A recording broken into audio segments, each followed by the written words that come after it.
Chapter 357. Go to watch net. A group of people came to the classroom and grabbed a large number of seats in the back row. After Li Yundong sat down, he suddenly found that Wan Hongling was also sitting in the back row. He couldn't help but ask curiously, "Why did you come to this kind of class? Aren't you a freshman?" Wan Hongling said slowly, "I always felt that something was going to happen to you, so I came to watch the fun. Go to watch net." 7K. OM. Li Yundong was so depressed that he wanted to vomit blood. He rolled his eyes at Wan Hongling and then said to the little foxes sitting in the back row, "If you dare to make trouble, no one is allowed to have dinner when we go back." The little foxes were shocked and sat up straight, their mouths tightly shut. Feng Na had always been curious about the relationship between so many beautiful women and Li Yundong. Seeing that these beautiful women were extremely obedient as soon as Li Yundong spoke, she couldn't help but ask, "Li Yundong, have you been selling human beings these days? Where did you get so many beautiful women? You can open a modeling company now." Li Yundong raised his head and laughed. "I'm so charming that they threw themselves at me." Feng Na refused to believe him, so she turned to the little foxes and asked, "What's your relationship with him?" The little foxes were so frightened by Li Yundong that they didn't dare to speak. They all shook their heads like a rattle. Seeing them shake their heads, Feng Na thought that they didn't dare to say anything. She felt sour in her heart and said resentfully, "If you don't want to say it, then don't say it. Li Yundong, you are too much of a playboy, aren't you?"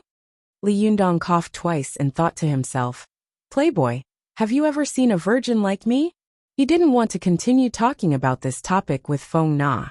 At this time, the teacher also came in, so he quickly changed the topic and said, "The teacher is here. Let's start the class." Feng Na burst into laughter and said, "Go to class, my ass. Did you bring your textbooks? No, right? Where's the notebook? No, right? Where's the pen?" Li Yundong smiled embarrassedly and said, "Mr. President, please be merciful. It's time for class. Don't you see that the classroom is full?" Only then did Feng Na notice that the large classroom was already full of people. Even the aisle was full of people. She was shocked. "Why are there so many people?" Li Yundong also smiled and said, "If we sell standing tickets, I'm afraid we can make a fortune." Feng Na laughed and said, "You can earn quite a lot from selling tickets. However, I reckon that most of them are here for you." Li Yundong looked around and saw that many people were looking at him. He couldn't help but smile and say, "If one day I can't survive, I'll open an exhibition hall myself. I won't starve to death." Feng Na covered her mouth and giggled. "That's great. Remember to call me along. I'll help you collect the tickets and do some publicity." Li Yundong's heart suddenly skipped a beat. He thought, "By the way, Feng Na can come and help me open the tea room. Should I tell her?" Li Yundong thought for a moment and thought to himself, "Let's talk about it later. What if I lose money then? Wouldn't that be utterly humiliating?" At this time, the teacher who walked into the classroom was also shocked by the students in the classroom. He couldn't help but get excited. "I've been teaching for so many years. When has it not been sparse? And many students have run away in the middle of the class. Since when are there so many people? Today there are really no empty seats. What is happiness? Happiness is that cats eat fish, dogs eat meat, and Ultraman fights monsters every day. Isn't the teacher's happiness counting on the students in the classroom to listen to his class every day?" The teacher of the classical class was surnamed Hua. He was an old pedant with a head full of gray hair. He was so excited that his blood was boiling, as if his youth, which he hadn't seen for many years, had returned to his body. Mr. Hua coughed on the podium and said excitedly, "Students, let's start the class now." The students under the podium were chattering and whispering, as if they hadn't seen him at all. Mr. Hua was suddenly in a difficult position. He looked embarrassed and said a little louder, "Students, it's time to start the class." But the voices below did not diminish.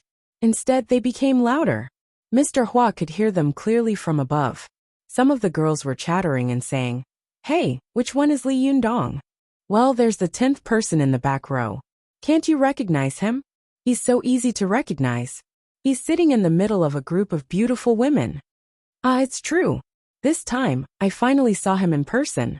Last time, I didn't see him clearly on the rostrum, but I heard that he objected to us eating sh*t. Bah, you're the one eating sh*t. Mr. Hua was very depressed. He thought to himself, it turns out that so many students aren't here for my class, are they? Are they all here for Li Yundong? Isn't this too hurtful?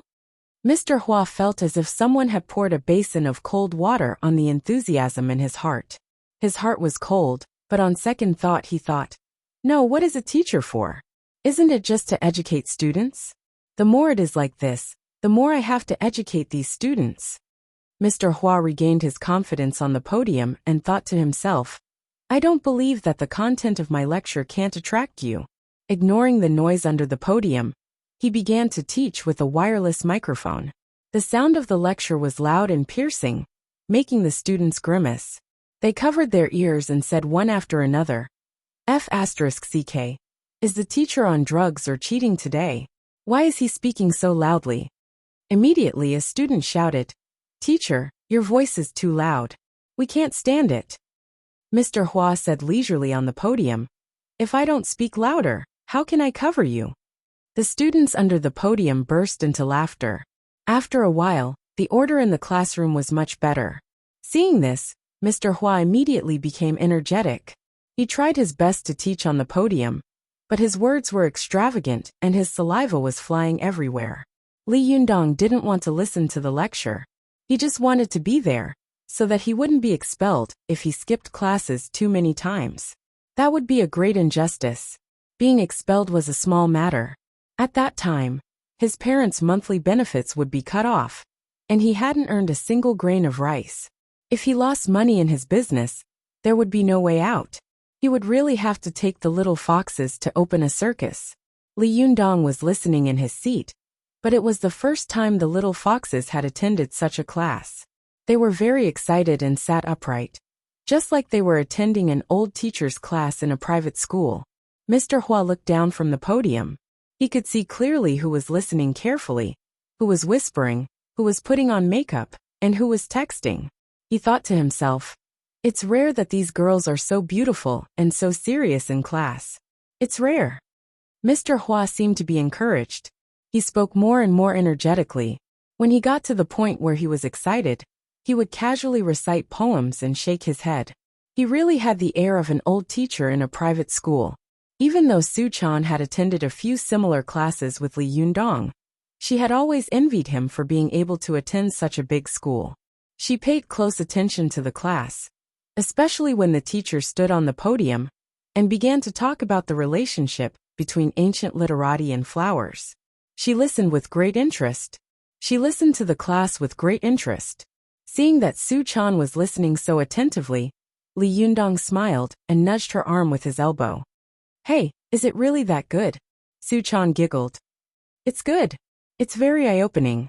At this time, the teacher on the podium was talking about the relationship between scholars and chrysanthemums. When he talked about the works of Tao Yuanming, Lu Yu and other famous writers, he simply shook his head and recited a poem.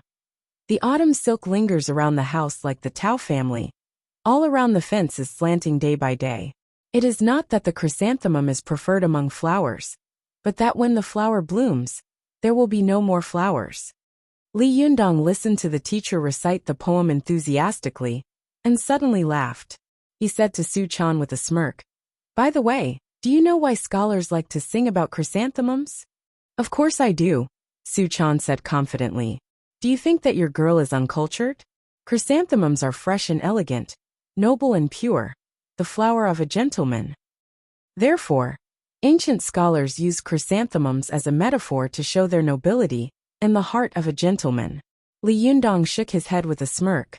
No, that's nonsense. Su Chan's mouth opened wide. Huh? She asked in confusion.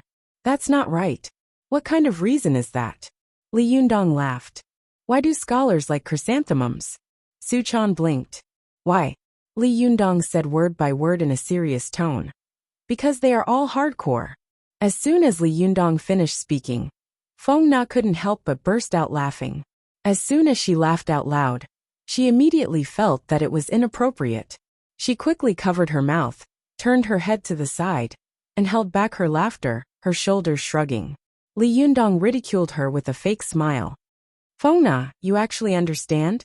You have a heavy taste. Feng Na laughed until her stomach hurt. She didn't care about Li Yundong's words.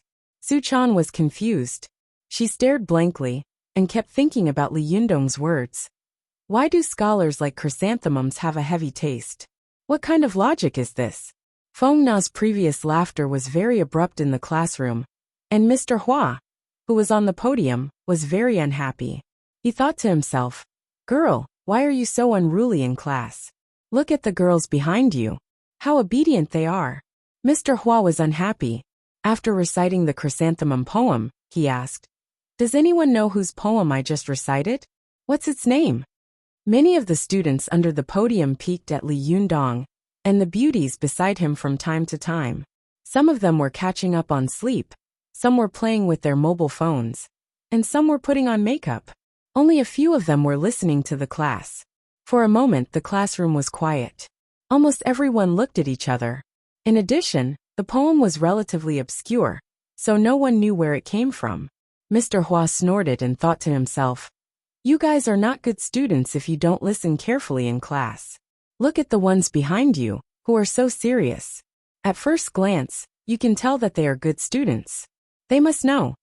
After that, Mr. Hua pointed to the little foxes in the back row and said, "The fifth student from the right in the back row, stand up." Li Yundong was stunned. He looked back and saw that the fifth student from the right in the back row was a little fox from the Fox Zen school. The little fox looked at Li Yundong first, then stood up in confusion, and looked at the teacher blankly. Mr. Hua asked kindly, "Student, do you know the source of this poem?" The little fox thought to herself, "I know, but leader didn't let us talk before." So she shook her head. Mr. Hua was greatly shocked. He looked depressed and pointed to the little fox next to him. "What about you? Do you know?" Another little fox also stood up. She saw that her Shiji hadn't spoken before, so of course she couldn't speak either. She also shook her head in silence. Mr. Hua was depressed. He didn't believe it, so he called up the little foxes next to them one by one. As a result, all of them shook their heads in silence. Mr. Hua was angry and couldn't help shouting, "Why don't you know anything? How are you in class? Look at all of you, each and every one of you is so pretty. But why is your head so empty?" The little foxes felt wronged and thought to themselves, "We're not your students. We know, but leader won't let us say it." Mr. Hua was so angry on the podium that he was gasping for breath. Su Chan secretly felt that it was unfair. She thought to herself, "This teacher, if you scold my fellow disciples, isn't that the same as scolding me? It doesn't matter if you scold me, but aren't you scolding my Yundong in a roundabout way? He is our leader. If we are scolded, he will also lose face. No, I have to fight for Yundong." Thinking of this, Su Chan threw everything else out of her mind. She stretched out her hand and said loudly, "Mr. Hua, I know." Li Yundong was shocked and pulled her back. "Hey, don't talk nonsense." Seeing Li Yundong's action, Mr. Hua immediately shouted, "Li Yundong, if you don't say it yourself, why don't you let other students say it?" Li Yundong didn't know whether to laugh or cry. He wanted to say, "She's my girlfriend, not a student here." However, he saw that the teacher was in a fit of anger. If he were to say something like that, it might cause another storm. So he swallowed the words back down. Mr. Hua pointed at Su Chan and said loudly, "Student, don't be afraid. Stand up and answer the question loudly." Seeing that Li Yundong was no longer stopping her, Su Chan jumped up and said loudly, "This poem was written by Yuan Zhen of the Tang dynasty. It's called Chrysanthemum." Everyone in the classroom looked at Su Chan in unison, and there was a lot of discussion for a while. Mr. Hua was relieved. D*MN. Finally someone knows the source of this poem. It's not easy. Mr. Hua's face was full of relief. Seeing that Su Chan had answered without thinking, he wanted to test her again. So he asked, "Do you know why ancient literati love chrysanthemums?" When Li Yundong heard this, his heart suddenly skipped a beat. He opened his mouth wide and thought to himself, "No way, how could there be such a coincidence?" Hearing this, Su Chan thought, "Ha, isn't this the question Yundong just asked?" The little girl was overjoyed. Without thinking, she said loudly, because they all have a strong taste. Chapter 358. Go to watch net. As soon as Su-chan said this, the whole classroom fell silent in an instant. It was so quiet that even a pin drop could be heard. Go to watch net. Everyone looked at Su-chan with their mouths agape. The teacher standing on the podium was even more dumbfounded, and his temples were beating wildly. Lee Yun-dong was even more frantic in his heart. F***ck, you speak too fast. I can't even stop you. This silence only lasted for a moment, and then there was a burst of amazing laughter in the classroom. The laughter was like thunder on the ground, almost lifting the roof. Su-chan was confused by everyone's laughter. She looked around blankly and said, "Did I say something wrong?" Mr. Hua, who was on the podium, suppressed his anger and said, "Student, if you don't know, then you don't know. Don't make trouble in class." Su-chan said loudly, "I know. It was Yun-dong who told me." After that, she reached out and pointed at Lee Yun-dong, and all the eyes in the classroom turned to Lee Yun-dong. Lee Yun-dong suddenly burst into tears. He thought to himself, "Girl, I've known you for so long. Why do you always make trouble for me every time you come to school?" Su-chan didn't react at first, but she soon found that something was wrong, especially when she looked at Lee Yun-dong. Lee Yun-dong's expression was as if he wanted to find a hole to hide in. Su-chan's heart skipped a beat. She thought to herself, "Oh no, did I say something wrong again? But I said it according to what Yun-dong told me." The little girl felt wronged and puzzled. She lowered her head and timidly glanced at Lee Yun-dong. Then, she timidly glanced at the students around her, who were laughing wildly. Her head was getting lower and lower, and in the end, it seemed that she wanted to bury it in her chest. Mr. Hua's veins were bulging on the podium. He said, "Student, please sit down. Student Lee Yun-dong, please stand up." "Oh," Su-chan said and sat down timidly. She glanced at Lee Yun-dong again, only to see that he was looking at her with a tearless expression. He said in a low voice, "Little girl, I'm in trouble because of you." Su-chan lowered her head even more. "Oh," she said, sitting in her seat, muttering in her heart. "What did I do wrong? Why was everyone laughing like that?" As soon as Lee Yun-dong stood up, the students in the classroom cheered loudly. Not only the students in the classroom, but even the corridor outside was full of students. They had all heard the news and wanted to see Lee Yun-dong's elegant demeanor. Fortunately, Lee Yun-dong didn't let them down. He had put on a good show. For a moment, the students inside and outside the classroom were excited. Countless faces were pressed against the glass windows of the classroom, and countless phones were turned on to the camera function, recording every movement in the classroom. In the face of such cheers, Lee Yun-dong felt like he was sitting on pins and needles.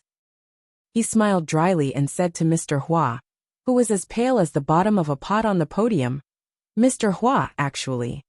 Before he could finish, Mr. Hua shouted angrily, "Don't talk. Listen to me."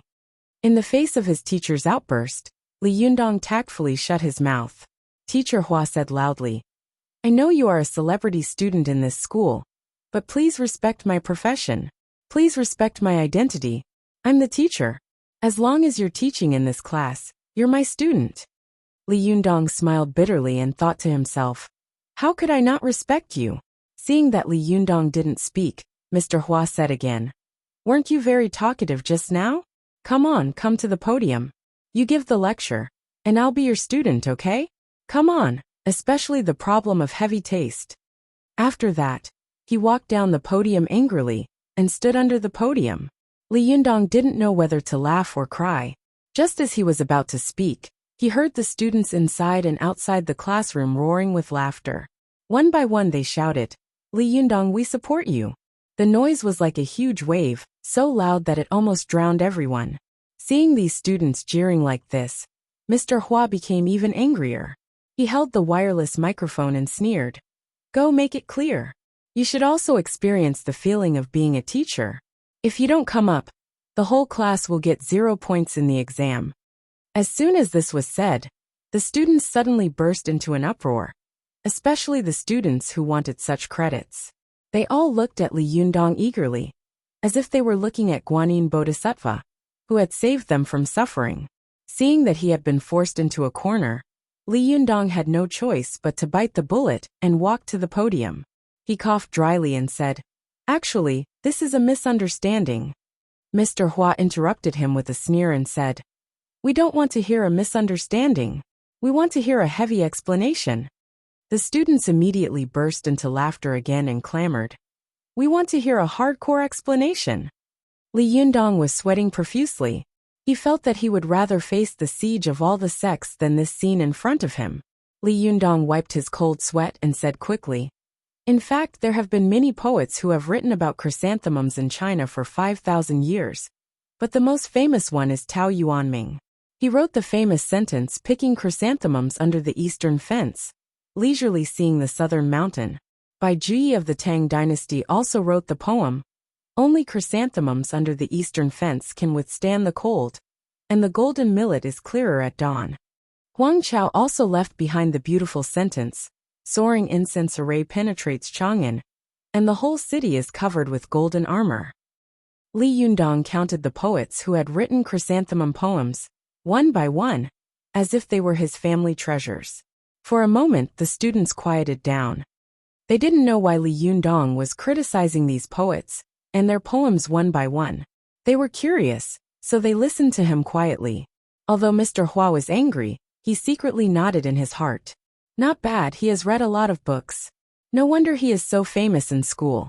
It seems that the last time he and Yan Hua debated about Dharma should not be a false rumor.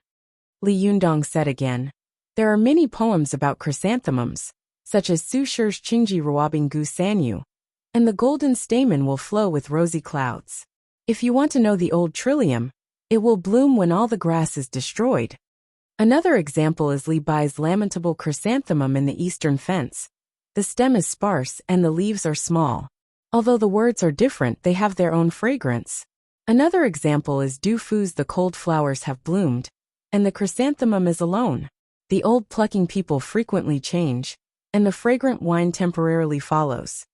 Li Yundong listed these poets who had written chrysanthemum poems like a machine gun, without stopping at all. The students were all knowledgeable people. For a moment, everyone secretly applauded Li Yundong's strong memory. But at the same time, they became more and more confused. Why did Li Yundong list so many poets and poems that have written chrysanthemum poems? What does this have to do with heavy taste? While they were wondering, Li Yundong said, "Look, among these poets, Tao Yuanming is from Chaisang County in Xuanyang of the Eastern Jin Dynasty, which is now Jiangxi. Bai Juyi is from Henan, Huang Chao is from Shandong, Su Dongpa is from Sichuan, Li Bai is also from Sichuan, and Du Fu is also from Henan. Jiangxi cuisine is heavy in color and thick in taste, and people like chili, not to mention Sichuan cuisine, which is famous for its spiciness. Shandong is famous for its Shandong cuisine, which is also characterized by saltiness and freshness, and salt is used to bring out the freshness of dishes. Henan cuisine is not to mention, fresh and fragrant is its characteristic. Look, I have listed so many people, and the dishes in their places are basically quite heavy, so I say that they all have heavy taste." After Li Yundong finished speaking, he only felt that his head was covered with sweat, as if he had fought with 100 Yuanying stage masters for 500 rounds. When these students heard Li Yundong's nonsense, they immediately laughed, whistled, and cheered one after another. Mr. Hua was originally angry in his heart, but after listening to Li Yundong's nonsense, he couldn't help but smile. He nodded and thought to himself, although this guy is talking nonsense, without a solid foundation in ancient Chinese and an extraordinary reaction, he won't be able to make up for it. Some of the curious girls in the classroom stared at Li Yundong with starry eyes. They couldn't help but say, "Before, I only knew that Li Yundong was strong and brave, but today I know that he is also a romantic and elegant scholar. He is really good at both the pen and the sword.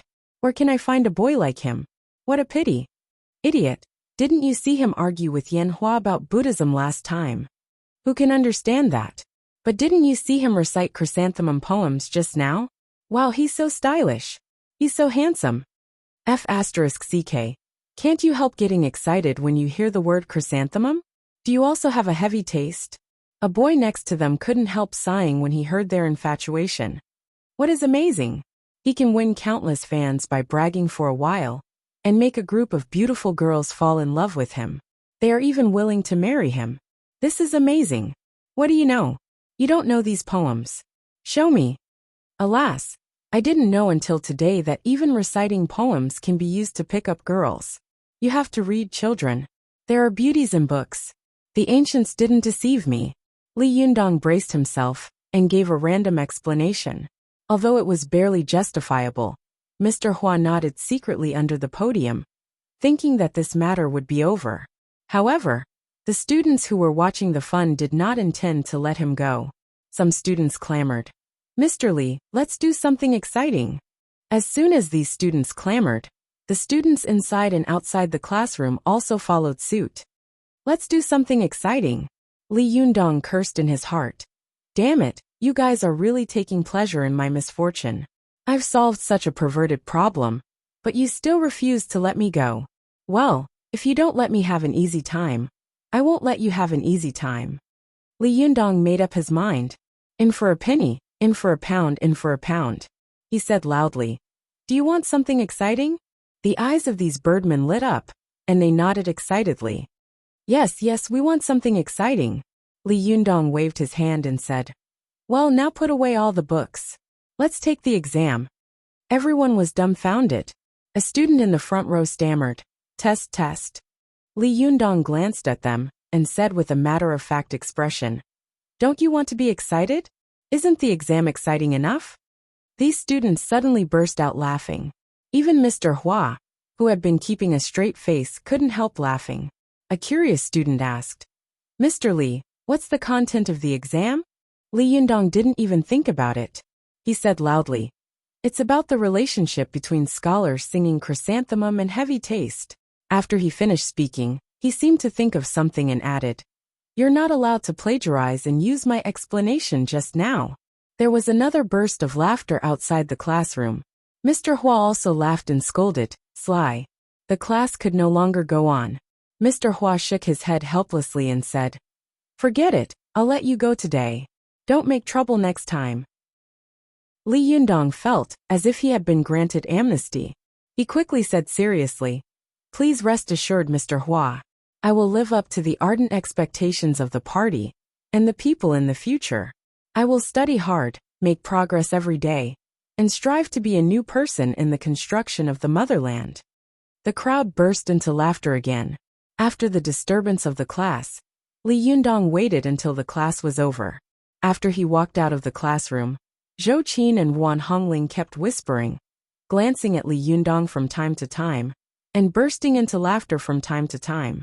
The little foxes were all arrogant, as if their leader had just done something earth-shattering and earth-shattering. Only Su Chan lowered her head and rubbed the corners of her clothes with her hands. She didn't dare to raise her head to look at Li Yundong. Seeing her like this, Li Yundong wanted to teach her a lesson, but he couldn't bring himself to say it. He decided to wait until they got back. The group of people walked out of the teaching building. Wan Hongling was talking to Zhou Qin when she suddenly saw an acquaintance out of the corner of her eye. She said to Zhou Qin and Li Yundong, "Wait a minute, I have something to do." As she said this, she ran away and shouted at a boy from afar, "Yin Hua, stop right there." Li Yundong glanced over and thought to himself, "Hey, didn't she always hate and dislike this guy? Sorry. I went out for dinner, so the update is late. Tonight's third update is still the same." Chapter 359. Go to watch net. Hearing Wan Hongling's shout, Yanhua turned around and said with surprise and joy, "Hongling? Where have you been these days? I called you, but you didn't answer. I was so worried about you." Wan Hongling snorted and said, "Do I have to answer your call? Who are you to me?" Yanhua smiled awkwardly and said, "I'm your friend. It's okay for me to care about you." Wan Hongling snorted and said, "I'm fine. You don't need to worry about me. Go to watch net." Yanhua looked disappointed. "Then why did you call me? If there's nothing else, I'll leave first." Seeing that he was about to turn around and leave, Wan Hongling quickly shouted, "Hey, I need to talk to you about something." Yanhua didn't want to leave. He was just putting on a show. Hearing Wan Hongling's words, he immediately turned around and smiled apologetically. What's the matter, Hongling? Wan Hongling asked. That's 6. Where's your family heirloom sword? Is it still at home? Yen Hua saw that she had changed her words halfway. Although he felt strange, he didn't think too much about it. He said, It's at home. What's wrong? Wan Hongling's face lit up with joy. She rolled her eyes and said, Can I borrow it? Yen Hua didn't even think about it and immediately said, Yes, of course. I can lend it to anyone but you. Seeing that he agreed so readily, Wan Hongling was delighted and said with a smile, Really? That's great. Can I bring it tomorrow? Yen Hua nodded and said, Tomorrow? Sure. But he seemed to think of something and asked, What do you want this sword for? Wan Hongling said, It's none of your business. I need it for something. Yen Hua suddenly looked confused. He couldn't help glancing at Li Jiandong in the distance and said with jealousy, You don't want to lend it to that guy, do you? Wan Hongling suddenly said angrily, Hey, what did you say? If you don't want to lend it to me, forget it.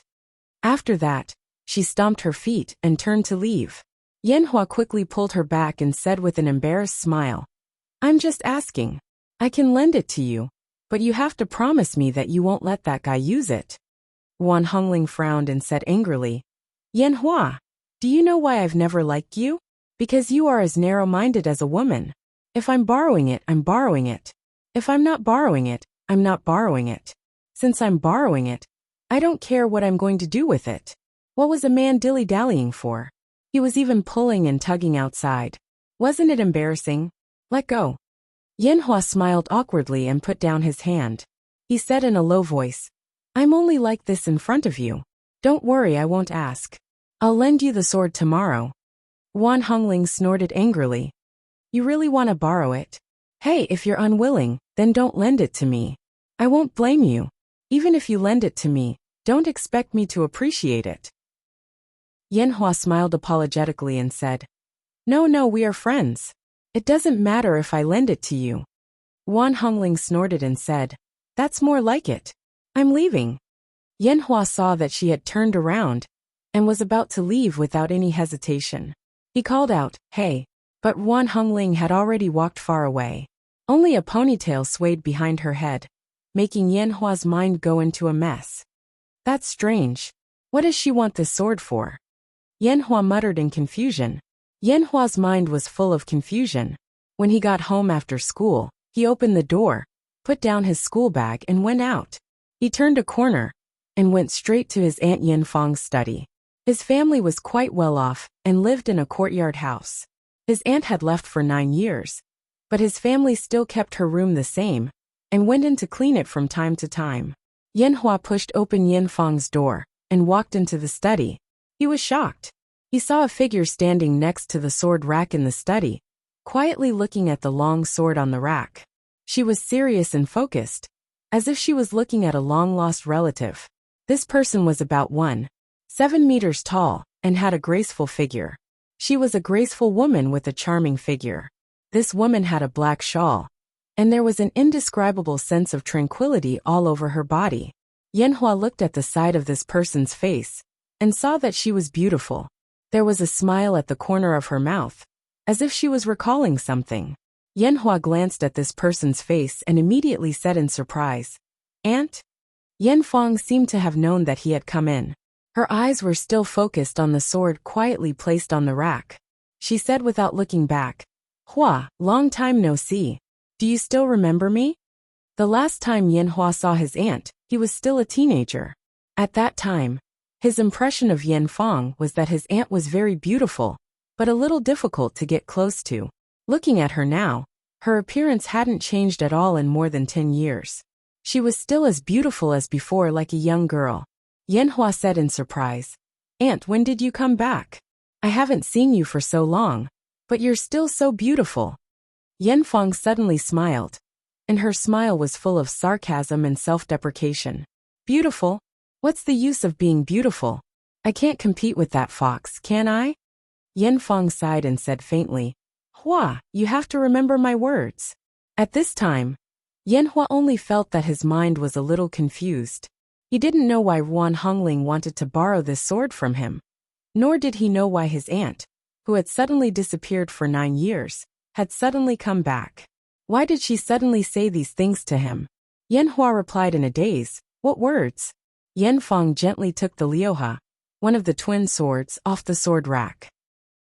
She gently stroked the sharkskin sheath on the scabbard with her fingers and said softly, "If you like someone, you can't let others take your sweetheart away.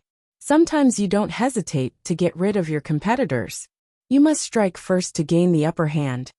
Yanhua was shocked. He hadn't expected that Yanfang would urge him to kill someone. He thought to himself, although I have a grudge against Li Jiandong, there's no need to kill him, right? However, Yanfang seemed to have guessed what he was thinking. She snorted and slowly pulled out the long sword.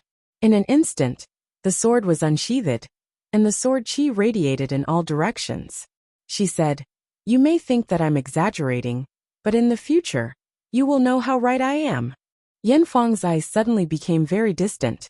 She said faintly, "I had the same idea as you at the beginning. I always felt that he wouldn't be so heartless and would come back to me. But in the end, he would rather ascend by himself than return to my side. He even gave his sword to that seductive fox." Alas!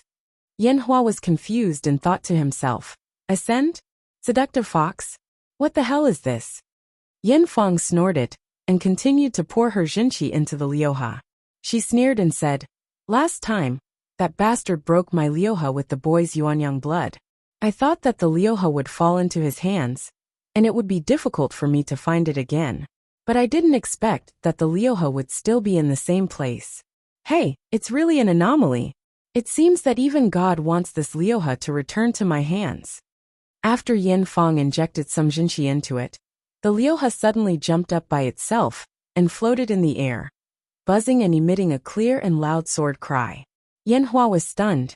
He suddenly remembered that at the school's freshman welcoming party last time, Li Jiandong had been holding this long sword. Hadn't there been such an anomaly? At that time, he had been shocked and doubtful. He had thought that it was some kind of acrobatic stunt. But now his aunt was using the long sword again, just like that night. This time, Yanhua was standing so close that he could see it clearly. He was shocked and bewildered. He stammered, "Auntie, who are you? What's going on?" Yanfang turned her face for the first time. She looked Yanhua up and down and smiled slightly. "You want to know? Hey, I've been hiding it from my family for more than 10 years. You're the first to know my identity. However, it's better if you don't know. Your aunt has enemies all over the world now. It won't do you any good if you know." Yanhua's heart suddenly skipped a beat. He said loudly, "Aunt, are you a sword immortal?" Yanfang laughed loudly. "Sword immortal? I guess so." Yanhua was so excited that his face turned red. He said loudly, "Aunt, can you teach me?" Yanfang smiled and said, "You? Why do you want to learn cultivation?" Yanhua said loudly, "The reason why Li Jiandong can overshadow me is probably because he is a cultivator. Aunt, I will definitely defeat him with the cultivation skills you teach me." As soon as Yanfang heard the name Li Jiandong, her face suddenly changed. "Do you have a grudge against him?"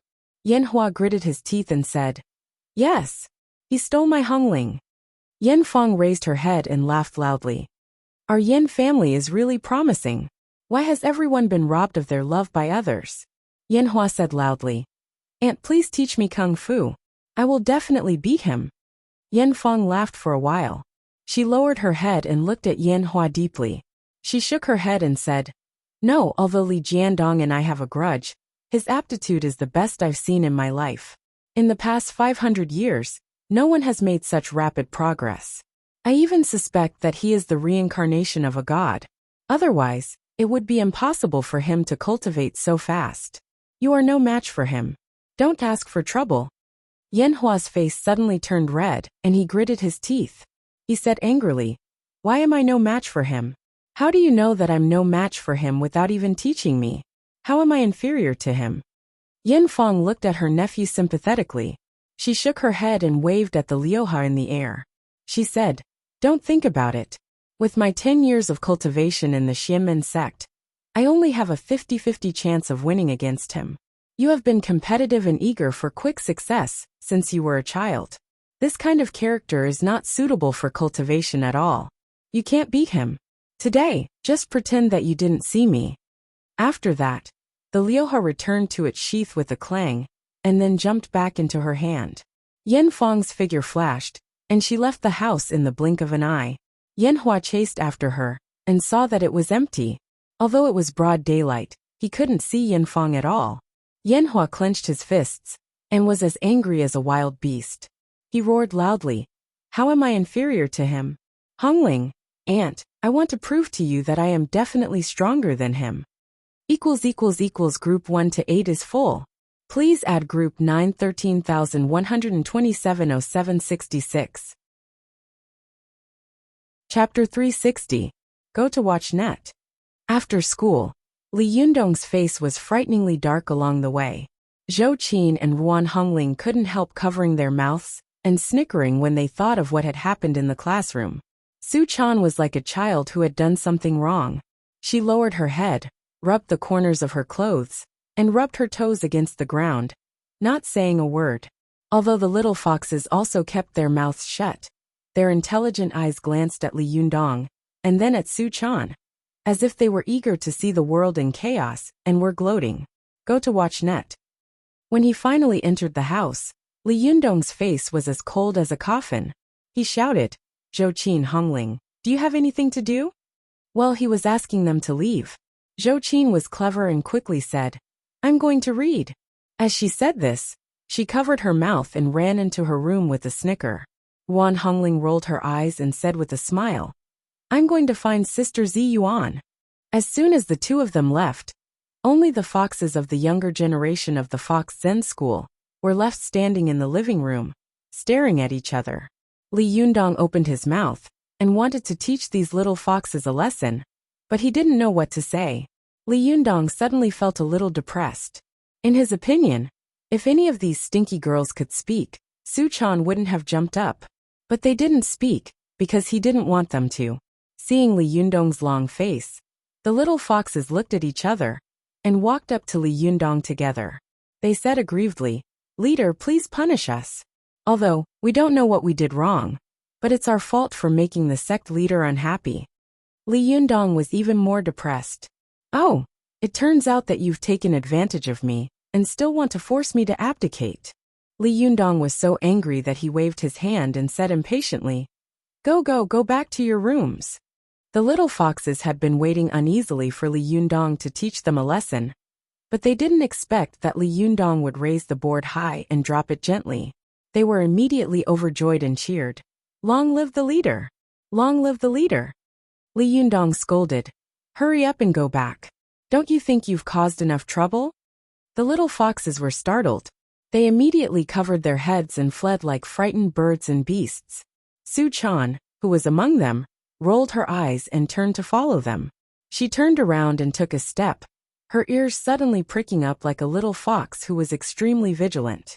Su Chan saw that Li Yundong didn't respond after she took a step, so she was delighted and took another step. There was still no response. Su Chan was overjoyed. Just as she was about to run away, she heard Li Yundong say, "Su Chan." The smile on Su Chan's face suddenly collapsed.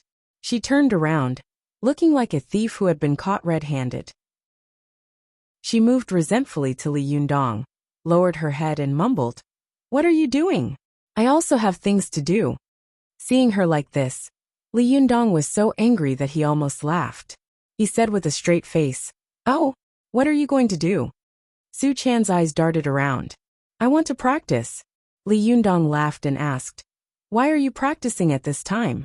When Zi Yuan comes back, we'll have dinner." Su Chan was quick-witted and quickly said, "I'm going to do housework." Li Yundong snorted and said, "Forget it. Do you want to tear this house down?" Su Chan was unwilling to give up and said again, "Sister Zi Yuan will be back soon. I'll go cook." Li Yundong laughed and said, "You cook? What dishes can you cook? Don't tell me that you've forgotten the pain and how you messed up the kitchen last time." Su Chan pouted and said unhappily, "I can cook 4 dishes now." Li Yundong opened his mouth wide and looked surprised. "Oh, when did you learn to cook?"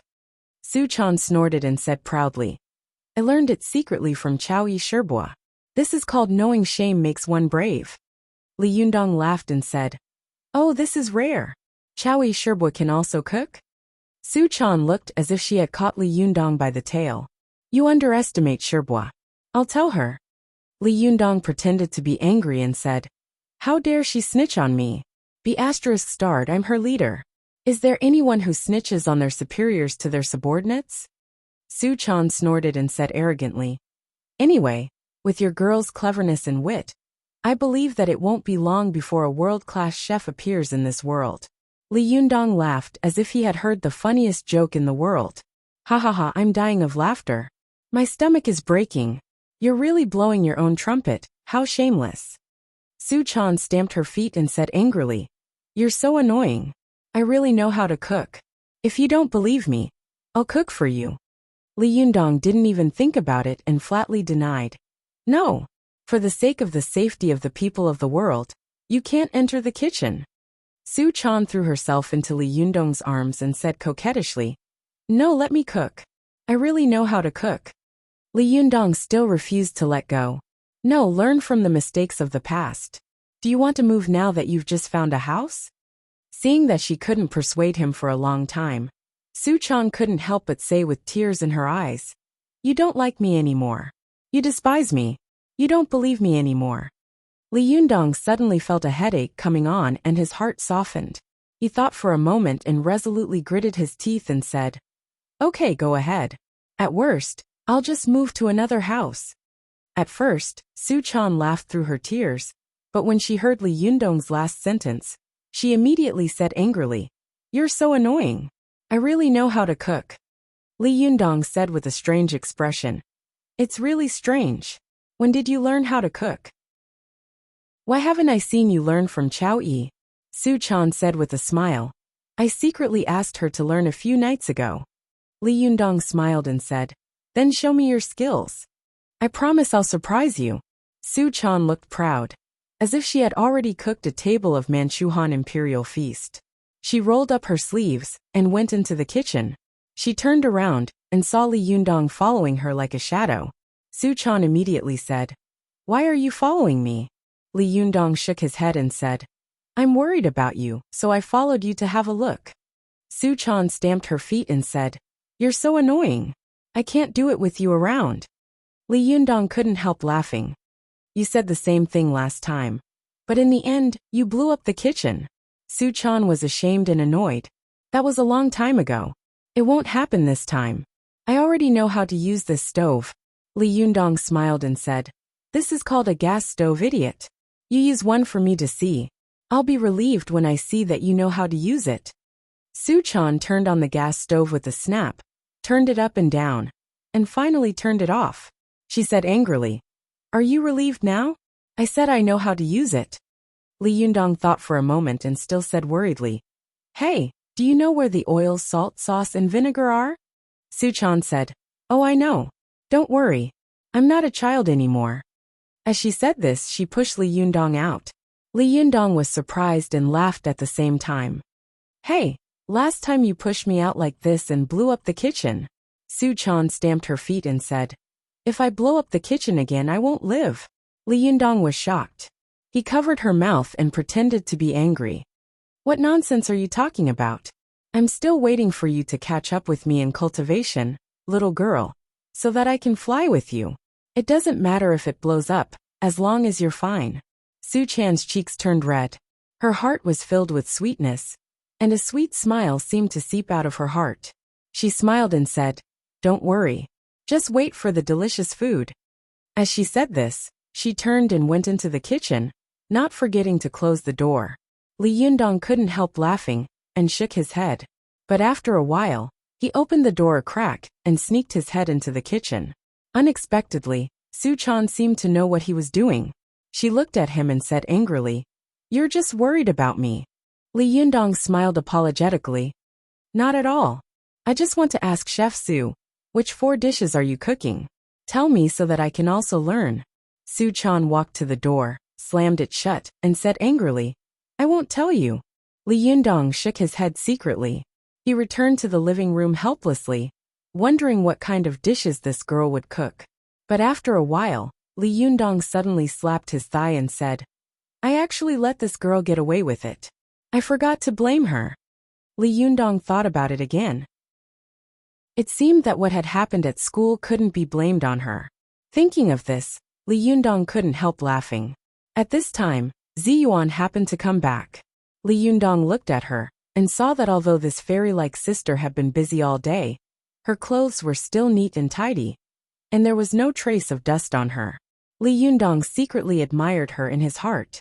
He said with a smile, A fairy is indeed a fairy. You are still so elegant after a busy day. I admire you. If it were me, I would have been so tired that I would have stuck out my tongue. Ziyuan smiled slightly. She looked into the living room and asked curiously, Where are the others? Usually at this time, your place is very lively. Li Yundong sighed and said, Alas, I drove them back to their rooms. Today, these little fellows tormented me until I was exhausted. I was almost pissed to death. Li Yundong looked at her and asked, Where are Chao Yi and the others? Didn't they go out with you? Ziyuan smiled and said, They arrived later. They said that they were going to buy something in the middle of the night, so they went together. I came back alone. Li Yundong didn't think too much about it and asked, How is the decoration of the shop going? Ziyuan said, I have already designed 2 sets of plans. You can have a look at them when the time comes. We can discuss them together. Li Yundong smiled and said, No, you can make your own decisions. I trust your judgment. It must be at the level of a mortal. If I, a rough person, stir up trouble, maybe the immortal products will be turned into inferior ones. Then I will be guilty. Ziyuan smiled slightly and didn't force him. She thought for a moment and seemed to have something important to tell Li Yundong. She said, Li Yundong, there is one thing I am thinking about whether to tell you or not. It was rare for Li Yundong to see Ziyuan so solemn.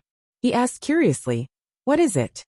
Ziyuan opened her mouth and was about to speak when she saw Chao Yi, Zhuang Yiting, and Lu Yuehong, the 3 seniors of the Fox Zen School, coming back together with big and small bags. When Ziyuan saw this, her red lips gently closed, and she swallowed her words. Li Yundong saw that their hands were not empty at all, so he smiled and said, Where did you buy so many things? Chao Yi said with a smile, It's a nearby city. I've never been there before. But this time I know how big it is. It's really an eye-opener. Li Yundong said with a smile, You all appear in the city together. I'm afraid that the employees and guests in the city will be the ones who will open their eyes. The 3 Sherbas laughed at the same time. Chao Yi covered her mouth and said, Leader is actually making fun of us. Li Yundong smiled and said, By the way, Chao Yi Sherbua, I heard that you taught Suchan how to cook? Chao Yi was stunned, but she soon smiled and said, Yes. Hearing this, Li Yundong smiled and said, When did this happen? Why didn't I know about it?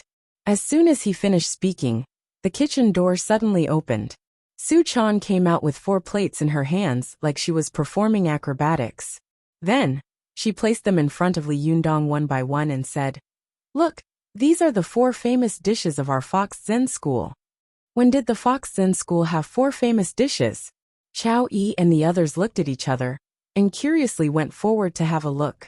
Ziyuan and the others turned their heads curiously. Li Yundong fixed his eyes on the 4 plates on the table. The first was egg fried rice. The second was a plate of egg fried rice. The third was a plate of rice. And the fourth was a plate of eggs.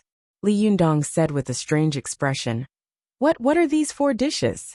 Suchan proudly pointed at the plates and introduced them one by one. This is egg fried rice, this is rice fried eggs, this is rice fried rice, and this is egg fried eggs. From today onwards, these will be the 4 famous dishes of our Fox Zen School.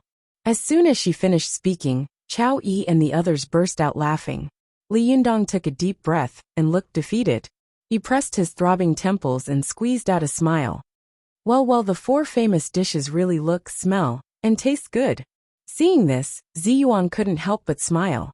She glanced around and saw that Wan Hongling was standing not far away and winking at her. Ziyuan calmly said to Li Yundong, I have something to do first. Li Yundong was still thinking about the 4 plates of rice that looked, smelled, and looked good. So he didn't pay attention. After Zi Yuan and Ruan Hongling went to their room, Ruan Hongling mysteriously closed the door and said softly, "Sister Zi Yuan, I've thought of a good way to find second Sherbua." Chapter 361. Go to watch net. As soon as Zi Yuan heard Ruan Hongling's words, her expression suddenly became serious and she asked, "What can you do?" Ruan Hongling said proudly, "I met Yin Hua today and asked him to borrow the Liuha. Let's go." 7K. OM. Zi Yuan was stunned. "Why did you ask him to borrow the Liuha?" Ruan Hongling said with a smile. The Liuha was second Sherbua's personal sword in the past, and it is also one of the two swords of the Bahuang and Liuha. Now that second Sherbua has caught Ao Wushuang, it is very likely that she has already obtained the Bahuang. As long as she gets the Liuha back, the two swords can be combined.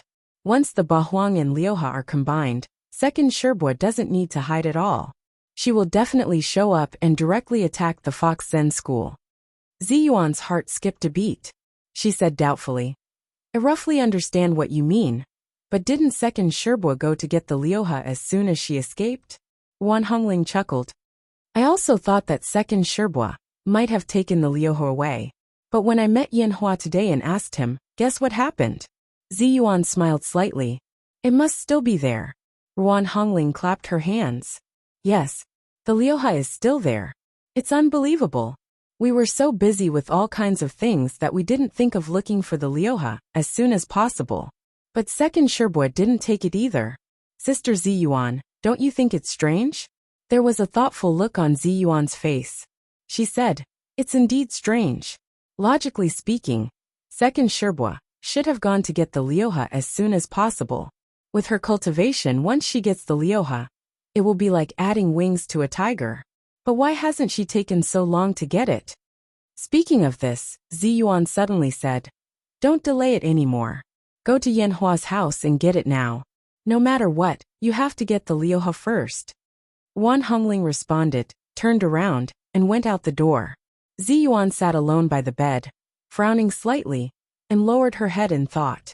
About half an hour later, Ruan Hongling rushed back angrily. Before she entered the door, she shouted, "Sister Zi Yuan, it's terrible." Zi Yuan suddenly stood up and asked in a deep voice, "What's wrong? Judging from your appearance, could it be that the Liuha is missing?" Ruan Hongling's face was a little pale.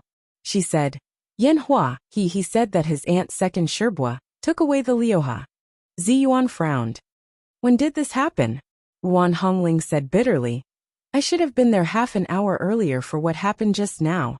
Zi Yuan shook her head and said, "If you had gone half an hour earlier, I wouldn't have seen you." In second Sherbua's current state, she would never show mercy to anyone who tried to stop her from taking revenge on the Fox Zen school.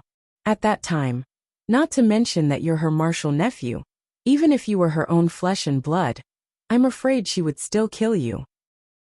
Ruan Hongling let out a long sigh and said, "Although I don't like second Sherbua, I really feel bad seeing her like this.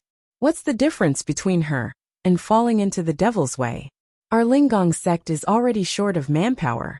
Now second Sherbua is determined to go against the Fox Zen school. And you are also determined to help the Fox Zen school. Oh my God. Why do you have to make our Lingong sect suffer so much?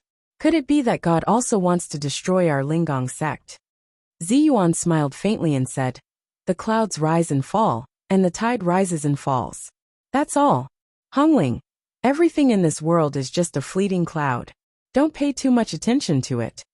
Ruan Hongling was angry when she heard this. She said angrily, "You are always like this. When it comes to your own affairs and the affairs of the Lingong sect, you don't care about anything. When it comes to Li Yundong, you are so nervous that you feel like you have lost your life. You still say that you don't like him." Zi Yuan's cheeks turned red at first, but she soon calmed down. She glanced at Ruan Hongling faintly and said, "It's just cultivation in the mortal world. I'm worried about my cultivation, not Li Yundong."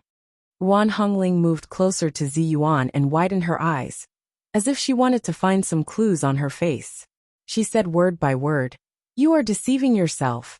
Zi Yuan shouted angrily, "You have no respect for your elders." Seeing that Zi Yuan was angry, Ruan Hongling secretly stuck out her tongue and changed the topic. By the way, Sister Zi Yuan, why do you think second Sherbo waited until today to get the Liuha sword? Why didn't she go earlier? Zi Yuan's face suddenly became very cold. Wan Hongling rarely saw Zi Yuan show such an expression, and she couldn't help but feel a chill in her heart.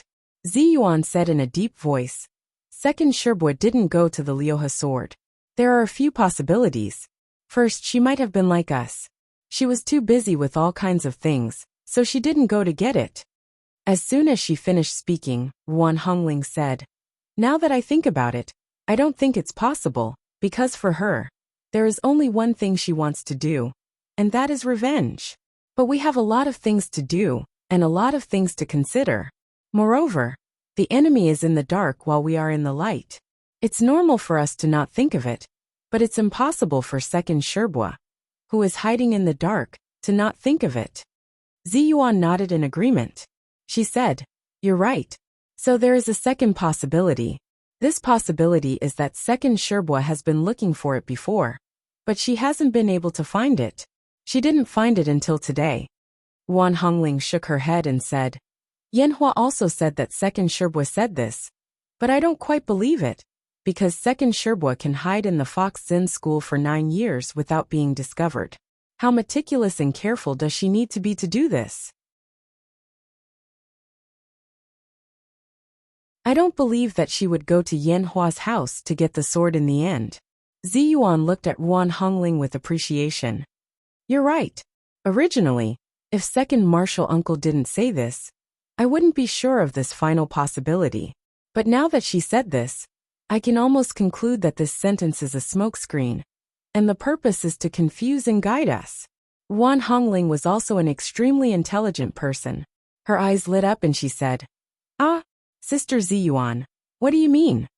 Zi Yuan said in a cold voice, second Sherbo is very likely to have been with us all the time. Last time Li Yundong and I went back to the place where we had buried the body of the golden snake. It had already been dug up. At that time, we suspected that someone was following us, and their cultivation was higher than ours. Now, it seems that this person is most likely second Sherbo. The reason why she hasn't gone to get the Liuha is probably because she has been following us and can't get away. Wan Hongling frowned and said, that's not right. Even if she is following us, she shouldn't be unable to get away 24 hours a day, right? Zi Yuan suddenly laughed and said gloomily, what if she is among us? Hearing this, even though Wan Hongling was usually fearless, she couldn't help but shiver at this time. Wan Hongling opened her mouth wide and wanted to say something, but when the words came to her mouth, she couldn't say them. It was as if Yan Fong, who had been hiding for 9 years, was standing in a dark corner and staring at her viciously, making her hair stand on end. Wan Hongling subconsciously looked around and said with a chill all over her body, Sister Zi Yuan, don't joke around. Don't scare me. Zi Yuan said coldly, didn't you notice? The last time second Sherbo appeared, it happened that everyone in the Fox Zen school had gone to buy clothes. They were all in the fitting room, which gave second Sherbo a chance to get her young spirit out of her body. Coincidentally, this time, when second Sherbo appeared, the 3 Sherbos of the Fox Zen school happened to go to the market together. Hey, I hope this is a coincidence. Wan Hongling's scalp went numb when she heard this. She said, Sister Zi Yuan, second Sherbo can't be so bold. She actually sneaked back to the Fox Zen school? This is too terrifying, isn't it? Zi Yuan laughed and said, the more impossible it is, the less willing people are to doubt and believe it. Second Sherbo took advantage of this to make us think that she had escaped far away, but in fact, she sneaked back. This is called the darkest place under the lamp. Wan Hongling felt a chill in her heart. She said, then who could it be? Zi Yuan pondered for a while and said, the 3 Sherbos of the Fox Zen school are the most suspicious. It should be one of them. Wan Hongling jumped up and was about to rush out of the door. She said, no, I have to tell Li Yundong immediately. Although this guy is a bit of a bastard, he is still a good person. If second Sherbo suddenly attacks him, it is very likely that his body and soul will be destroyed. Zi Yuan grabbed her and shouted in a low voice, stop, don't go. Wan Hongling turned around and widened her eyes. Why, Sister Ziyuan, Ziyuan said in a deep voice. Li Yundong has a pure heart and is easygoing. He is not a shrewd person. Once he knows that Second Sherbua is hiding around the Fox Zen school, he will definitely reveal it in his usual words and expressions. With Second Sherbua's sensitivity, she will definitely notice it immediately and escape without hesitation. At that time, it will be really difficult for us to find her again. Wan Hongling said anxiously. But aren't you afraid that something will happen to Li Yundong? Aren't you the most worried about him? Ziyuan looked at her strangely. It seems that you are the one who is more anxious now, aren't you? Wan Hongling stamped her feet and said, I'm really not worried, but the eunuch is. Good intentions are treated as ill intentions. Ziyuan smiled slightly, and there was a hint of appreciation in her eyes. She said, Don't worry. I used words to provoke Li Yundong before. As a result, the next day, I saw black qi in his left nose and red qi in his right nose. This is clearly the appearance of the highest realm of the 8 turns of fire creation. Wan Hongling couldn't help but be shocked. That's impossible. He can cultivate to the highest realm of the 8 turns of fire creation in one night? Then he is only 1 step away from the 9 turns? Ziyuan also sighed and said, If I hadn't seen it with my own eyes, I wouldn't have believed it. How could a person's cultivation be so fast? Wan Hongling shook her head and said, It's too scary. Last time on the rooftop, I saw him dance the fan of 7 treasures freely in one night, as if he had practiced it for several lifetimes. Ziyuan said, So you don't have to worry about Li Yundong. He is now in the pure Yuanying phase. In terms of cultivation and kung fu, he is only above Second Sherbua, not below her. If it's a fair fight, maybe he doesn't know as much as Second Sherbua, and he's not as skilled as her. But if Second Sherbua wants to sneak attack him, then it's another matter. With Li Yundong's current realm, if anyone with a lower cultivation than him wants to sneak up on him, his divine mind can predict the future. Since I can see through Li Yundong's cultivation, I believe Second Sherbua can also see through it. So she won't take the risk to sneak up on Li Yundong. Moreover, since she took such a big risk to sneak back, she must have some amazing plot. Now that we have found her, the enemy is in the light, and we are in the dark. The situation is in our favor. If she finds out, it won't be good. Wan Hongling thought for a moment and said, What if Second Sherbua attacks the other people of the Fox Zen school? Ziyuan smiled and said, That won't happen. Before Second Sherbua achieves her goal, she definitely won't act rashly and alert the enemy. With her personality, she won't show her dagger if she doesn't have the confidence to win. As she spoke, Ziyuan's voice suddenly became cold. I really don't know what Second Sherbua is up to.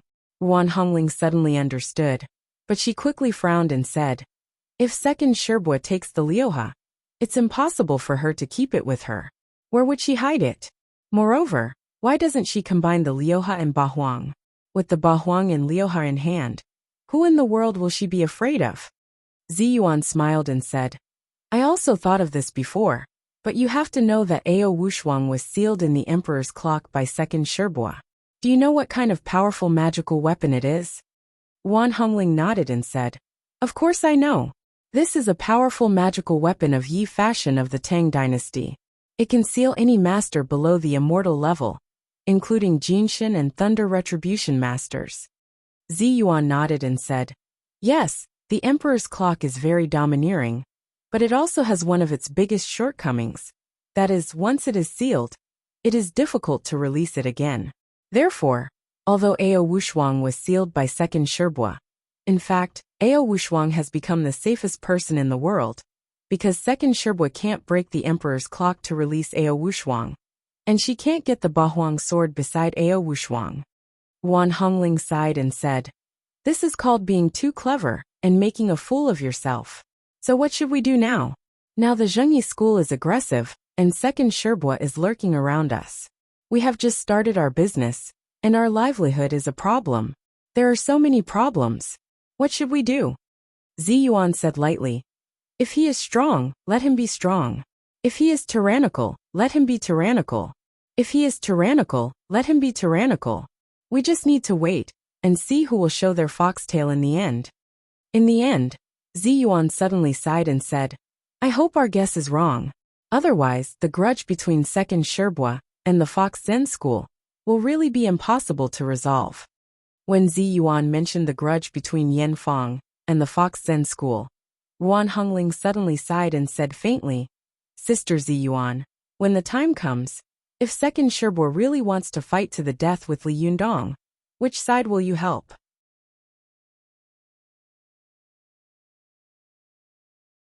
Chapter 362.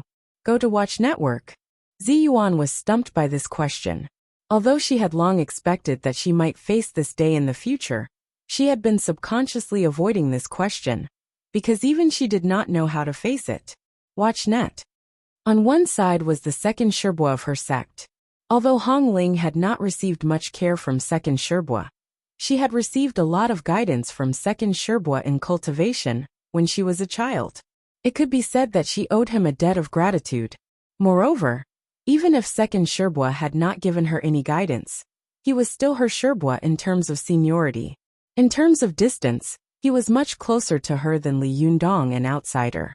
However, although the other side was a person who had nothing to do with her in theory, her master's psalm had connected her fate with him. After getting along with him for so many days, even if there was no true love, there was still a trace of affection. If she watched him fight with Second Sherbois, or if he died at the hands of Second Sherbois one day, what should she do? For a moment, Ziyuan couldn't help but be a little dazed.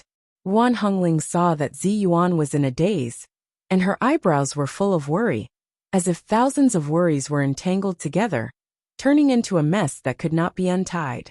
Wan Hongling let out a long sigh and said, Alas, on one side is my Second Sherbois, and on the other side is my lover. What should I do? Ziyuan was a little confused and couldn't help murmuring, Yes, what should I do? Wan Hongling laughed and clapped her hands. Sister Ziyuan, you finally admitted that you fell in love with this guy. Only then did Ziyuan wake up as if from a dream. She blushed and glared at Wan Hongling with shame and anger. What did you say? Wan Hongling giggled and said, Sister Ziyuan, don't deny it. Your subconscious has already answered for you just now. You can't deny it. Ziyuan said angrily, Hongling, you're getting more and more outrageous. If you keep talking, I'll drive you back to the mountain. Wan Hongling was startled. She quickly pulled Ziyuan's arm and said coquettishly, Sister Ziyuan, now that our sect has been sealed, you want me to go back. Do you have the heart to let me be bullied alone? Ziyuan rolled her eyes at Wan Hongling. If you don't want to be bullied, behave yourself. After she finished speaking, she also sighed and said, Now the Jingyi sect is very powerful. They are pressing forward step by step in the light, and Second Sherbois is like a ghost, making arrangements everywhere in the dark. I feel that we are trapped both internally and externally, making it hard for us to eat and sleep in peace. I'm not worried about what the Jingyi school and Second Sherbois will do to us, but Li Jiandong. Maybe it's time to teach him some powerful magic. Wan Hongling was slightly surprised. Sister Ziyuan, what are you going to teach him?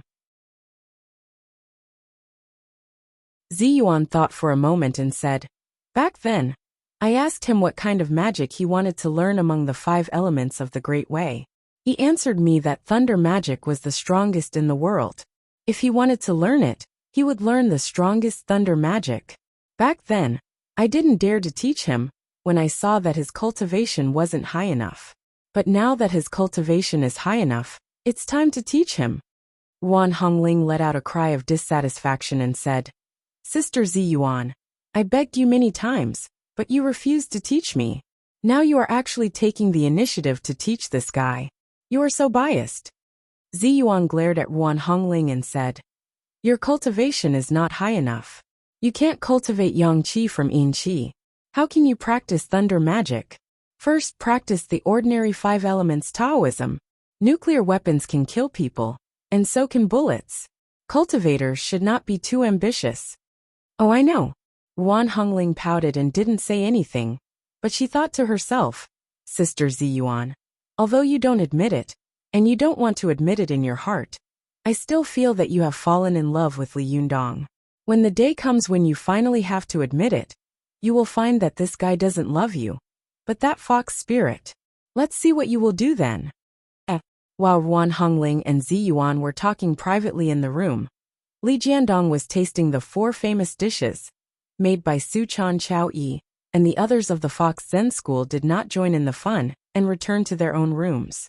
Seeing that there was no one around, Su Chan blinked her eyes and looked at Li Jiandong, who was slowly tasting the 4 famous dishes. Li Yundong had a serious look on his face as he chewed slowly and repeatedly. He glanced at Su Chan and saw that the little girl was deliberately pretending to be a reserved lady, sitting upright in front of the table, but her eyes betrayed her heart. The little girl looked at Li Jiandong eagerly, her eyes full of joy and expectation. It was as if she was saying, "Is it delicious? Is it delicious?" Li Jiandong laughed in his heart. He deliberately ate slowly for a long time, nodding as he ate, as if he was tasting the delicious food in the world. The more he ate, the more he enjoyed it and the happier he was. Seeing that Li Jiandong was eating so happily, the little girl couldn't hold back anymore. The corners of her mouth couldn't help curling up, and her eyes curved into crescent moons. She kept winking at Li Jiandong, as if to say, "Come and praise me, come and praise me." Li Jiandong shook his head, his face full of admiration.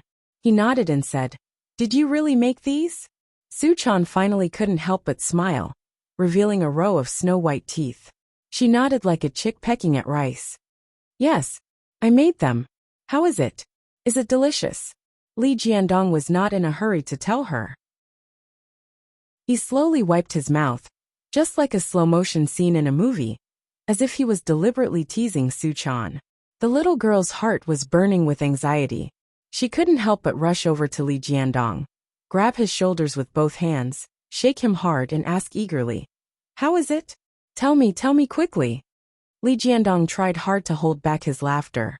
His face became more and more serious, and his eyes showed surprise. He sighed softly and said, "I didn't expect it to be made by you." Su Chan beamed with joy. "Is it really that delicious? Is it really that delicious?" Li Jiandong nodded hard. "It's true." Su Chan suddenly jumped up, clapped her hands and laughed proudly. But before she could finish laughing, she saw Li Jiandong gasping and saying, "It's really. It tastes terrible." The smile on Su Chan's face suddenly collapsed. She flew into a rage out of shame and pounced on Li Jiandong, scratching and biting him. "How dare you lie to me?" Li Yundong burst out laughing. He held Su Chan in his arms, pinched her cheek lovingly, and said with a smile, "You put too much salt in it. We cultivators should eat light food.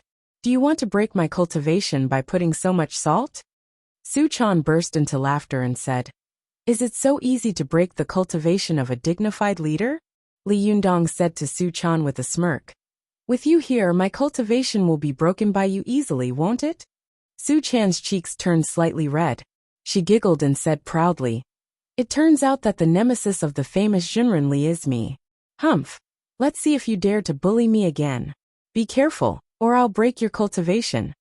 Li Jiandong put his arms around Su Chan's slim waist, pinched the tip of her nose, and said with a low evil smile, "You little fox spirit, if you want to break my cultivation, I'll break your body first." Su Chan immediately jumped up and ran away with a startled smile. She ran to her door like a little rabbit, then poked her head out and looked at Li Jiandong timidly. Then she giggled and said, "Big bad guy, you just want to do bad things." Li Jiandong laughed and said, "A bad guy who doesn't want to do bad things is not a good bad guy." Su Chan giggled, made a face at Li Jiandong, and then hid in the room. In the evening, everyone in the Fox Zen school began to cultivate. After reading hard for a while, Zhou Qin also fell asleep. Li Jiandong was still cultivating in his spirit space.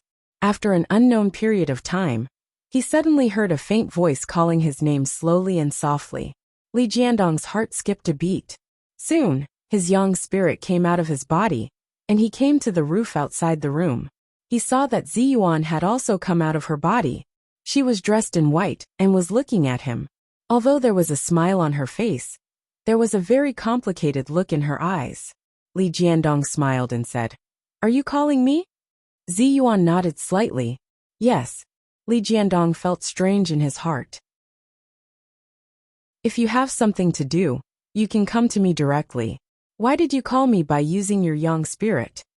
Ziyuan smiled faintly and said, because if I look for you directly, I will definitely alarm others. Today, I will give you the last lesson. This lesson is about the secret method of our Jingyi school that is not taught to outsiders. As the saying goes, the law cannot be spread to 6 ears. Only when you are in the state of yang spirit can you float in the air without consuming too much spiritual energy and jinshi. No one can hide in the air, so naturally, no one can hear what we say. Li Jiandong's expression turned serious. Why are you leaving? Why do you say it's the last lesson? Ziyuan laughed and said, you think too much. The reason why I said it's the last lesson is that your cultivation has surpassed mine. The only thing I can teach you is some small Taoist magic. Once you learn these, I will have nothing else to teach you. From now on, you'll be able to defeat me in every aspect. The next time we fight, you'll really have to go easy on me. Hearing this, Li Yundong sighed in his heart. He respectfully cupped his hands and saluted Ziyuan. Zhenren Ziyuan, you taught me the kung fu of cultivation and led me into the world of cultivation. Half of my Shintong kung fu was taught by you. In my heart, I regard you as my teacher and friend. I, Li Jiandong, dare to be disrespectful to everyone in the world, but I don't dare to be disrespectful to you in the slightest, let alone attack you. Ziyuan was originally beautiful. At this time, standing under the bright moonlight, her hair was even more misty, and her figure was as ethereal as a fairy. When she smiled slightly, it seemed that the surroundings had brightened up. Ziyuan said softly, you don't have to be like this. This is your good fortune, and also my cultivation. After you learn the Taoist magic, if you can punish evil, promote good, and promote righteousness, it will also be a blessing for our cultivation world, and also a blessing for our generation. Li Jiandong respectfully bowed again and said, I will definitely remember your words, but I wonder what kind of Taoist magic you are going to teach me today. Ziyuan said word by word in an extremely solemn tone. Today, I will teach you the 5 thunders righteous magic.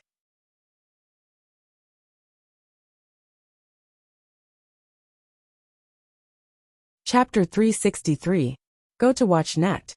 When Li Yundong heard that Ziyuan was going to teach him the 5 thunders execution, he immediately became excited. His desire for cultivation was to defeat the power of heaven and transcend heaven and earth, so as to protect himself, Suchan, and the people around him from being harmed by these forces. Go to watch net. 7K. OM. And the power of thunder was the power of heaven. Mastering the power of thunder and lightning was equivalent to mastering the strongest power in the world. Li Yundong was overjoyed and said, do you know the 5 thunders execution? Ziyuan smiled and said, I don't know, but I know how to cultivate. Li Yundong laughed and said, it seems that you are also a genius with an eidetic memory. Could it be that you have memorized all the ancient books you read before? Ziyuan chuckled and said, I remember all of them, but it's been many years. Now I can't guarantee that they're right. And when it comes to cultivation, if there's a wrong word in the cultivation method, the result will be very different. Do you know the origin of the Fox Zen school? Li Yundong smiled and said, I'm ashamed. As the leader of the Fox Zen school, I don't know the origin of the Fox Zen school. Please enlighten me, Zhenren Ziyuan. Ziyuan couldn't help but tease him. You, an outsider, have become the leader of the Fox Zen school, but you want me, an outsider, to tell you the origin of the Fox Zen school. Don't you think it's ridiculous? Li Yundong smiled and said, it's ridiculous. It's a matter of course. As the saying goes, a negative is a positive. After that, the two of them looked at each other and laughed at the same time. Ziyuan pursed her lips and said with a smile, during the reign of Emperor Xianzong of the Tang dynasty, Zen Master Baizhang of Buddhism would give a lecture. Every time after the lecture, an old man would stay. Zen Master Baizhang would ask who the old man was. The old man replied, I lived on this mountain 500 years ago. A scholar asked, do great cultivators still have karma? I said, no karma. As a result, I fell into the body of a wild fox. Today, please tell me. Zen Master Baizhang said, please say it. The old man asked again, "Do great cultivators still have karma?" Zen Master Baizhang said, "No karma." From then on, the old man was enlightened. He said, "I have already left the body of a wild fox. I am at the back of the mountain. Please treat me with the courtesy of a dead monk." The next day, Zen Master Baizhang ordered his disciples to search all over the mountain. They found the body of a black fox on a large rock behind the mountain. After the abstinence, they cremated it. When Li Yundong heard this, he suddenly understood. Suchan mentioned some of the origins of the rock fox to me before, but she didn't say anything in detail.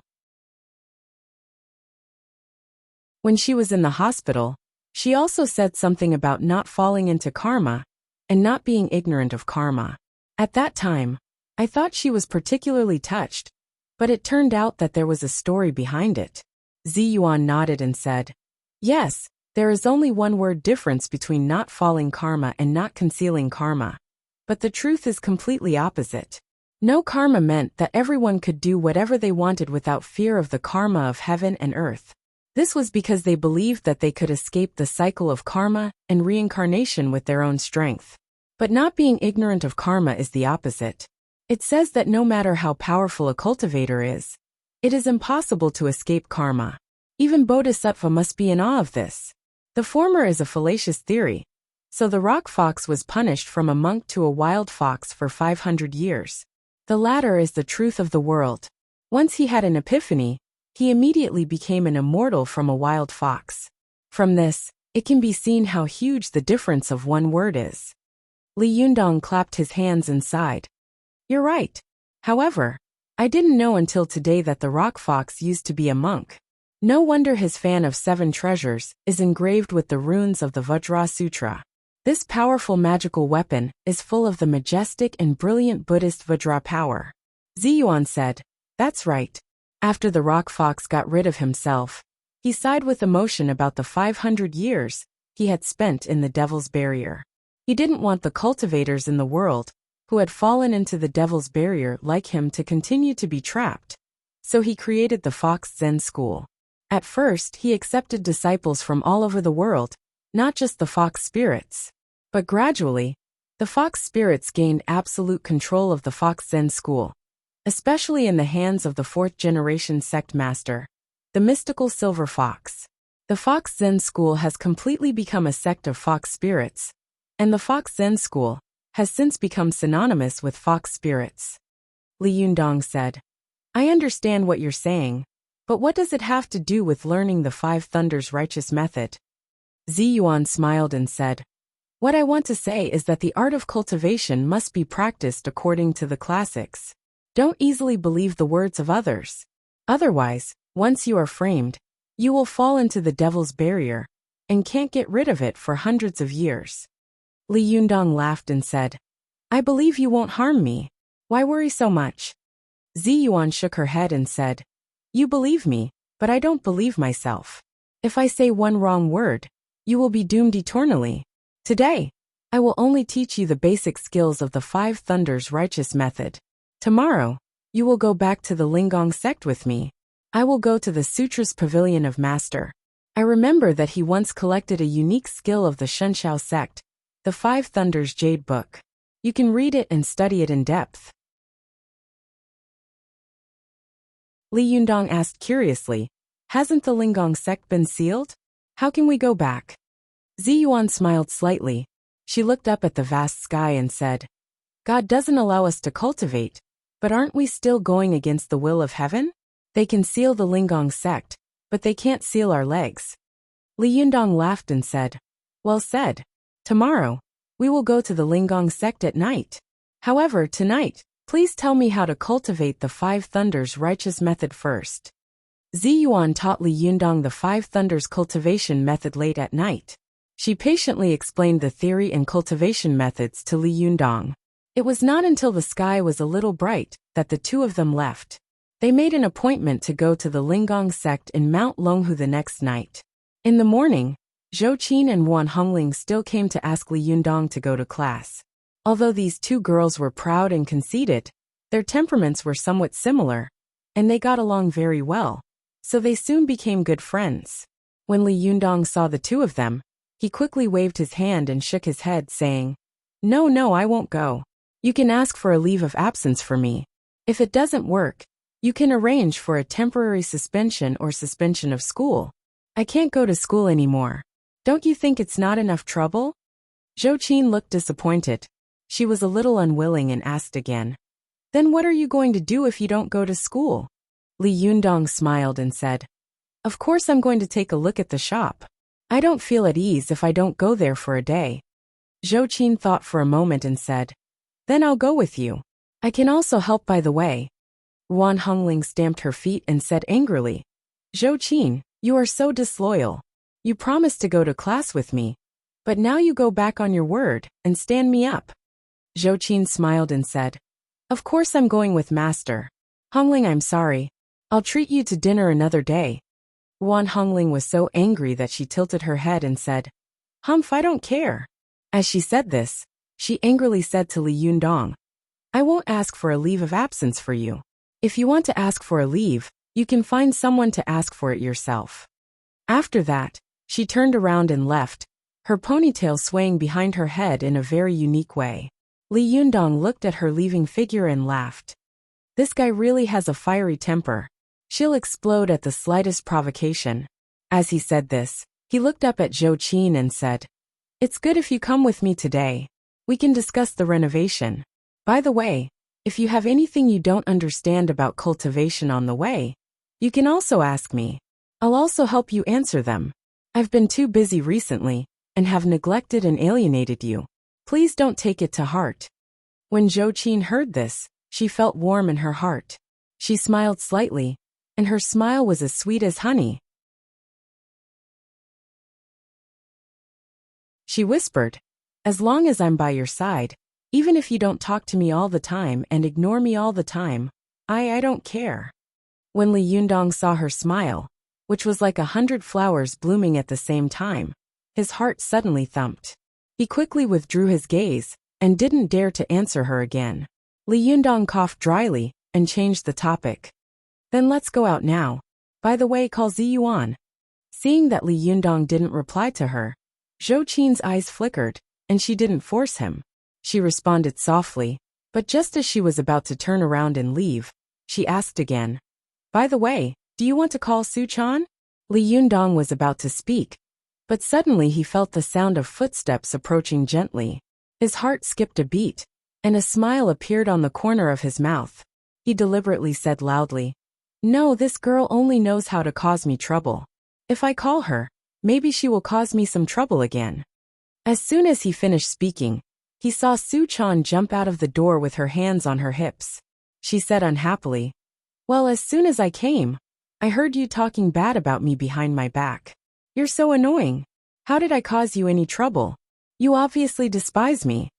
After that, she covered her face with her hands and burst into tears. Seeing that the little girl was crying, Li Yundong hurried forward. But when he took a closer look, he saw that although the little girl was covering her face with her hands, a pair of eyes peeking out from between her fingers were rolling around, looking at him slyly. As soon as the little girl's crafty and quick-witted eyes saw him, she immediately dodged in panic. Then, she closed her fingers again and clenched them tightly. She cried loudly, but after crying for a while, it was all thunder and no rain. Now Li Yundong understood that the little girl was acting coquettishly in front of him. Li Yundong held back his laughter, and put on a look as if he wanted to watch the show. He looked at the little girl with interest but didn't comfort her. Seeing that Li Yundong wasn't moving, she couldn't help but sneak a peek at him through the gaps between her fingers. This time, she saw that Li Yundong was watching a good show. Su-chan immediately became unhappy. She put down her hand, pouted and stomped her feet. Why didn't you come and talk me out of it? She said. Why didn't you come and persuade me? Li Yundong couldn't help laughing. Persuade you about what? Su-chan pouted and said with a resentful face. You only know how to bully me. You're so annoying. As she said this, she looked at Zhou Qin, took her hand and said coquettishly, Sister Zhou Qin, look, this person is so annoying. Not only did he talk behind my back, but he also deliberately angered me. Zhou Qin saw that Su-chan was charming and cute. Although she was sometimes jealous of her, she couldn't hate her in her heart. She smiled and said, "Master, he's just playing with you." Su Chan made a face at Li Yundong, then put on a posture of continuing to act coquettishly and threatened. "Will you take me out or not?"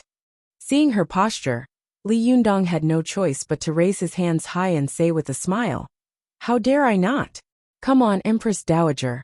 I'll take you out of the palace." Su Chan immediately beamed with joy.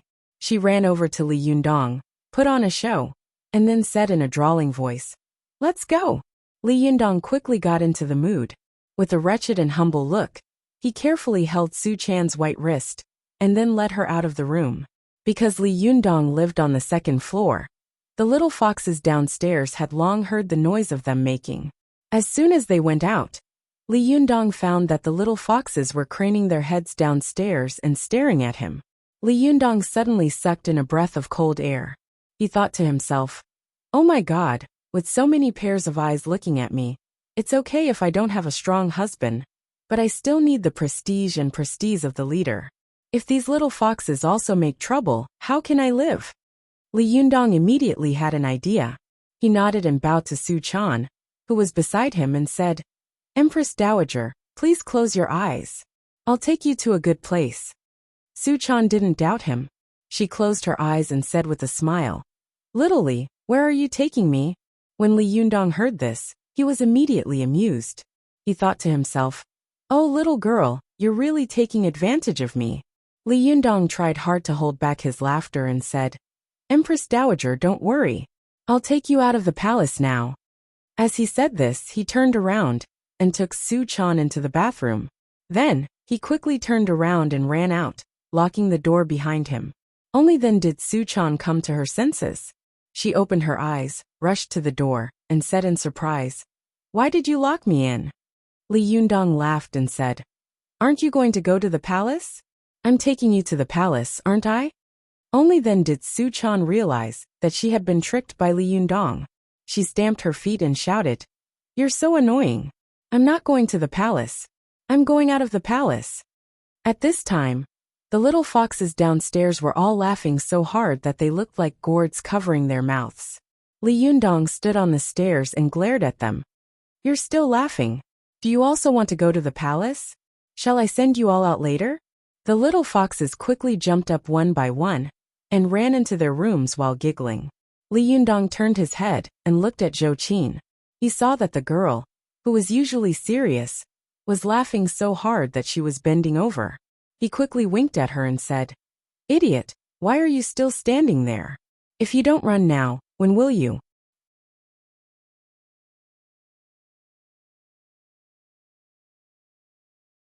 Chapter 364.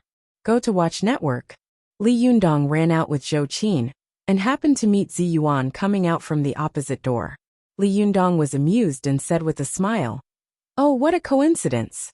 Are you also going out of the palace?" Zhou Qin was holding back her laughter. When she heard Li Yundong's words, she couldn't help laughing again. Go to the Kanban network.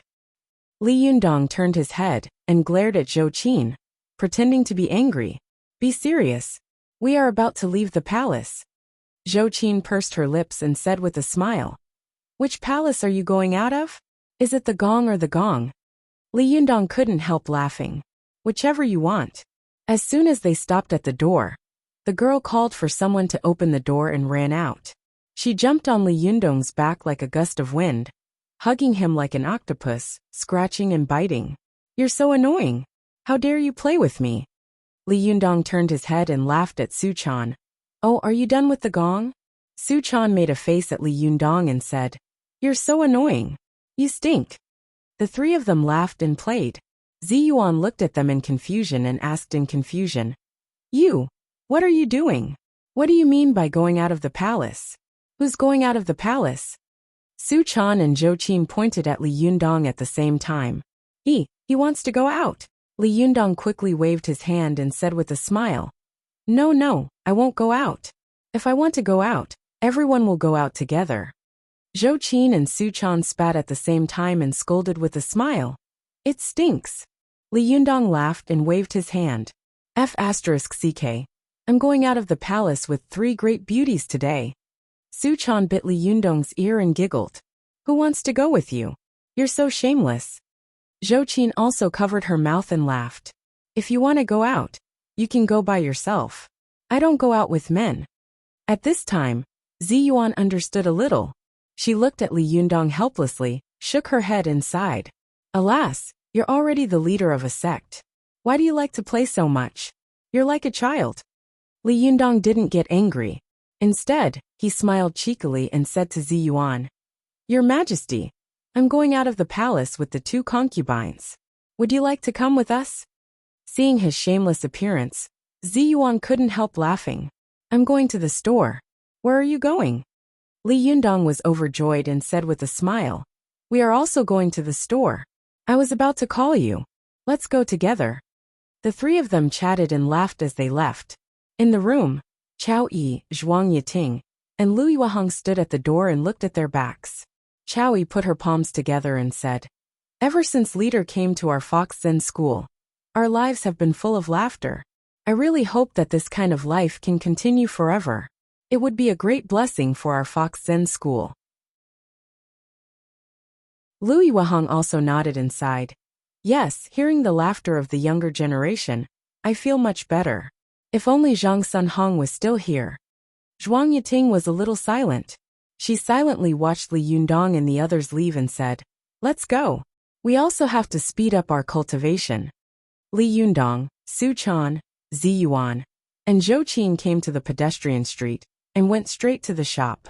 Before they reached the shop, they saw several craftsmen holding a design drawing outside the shop, pointing at it and talking about it.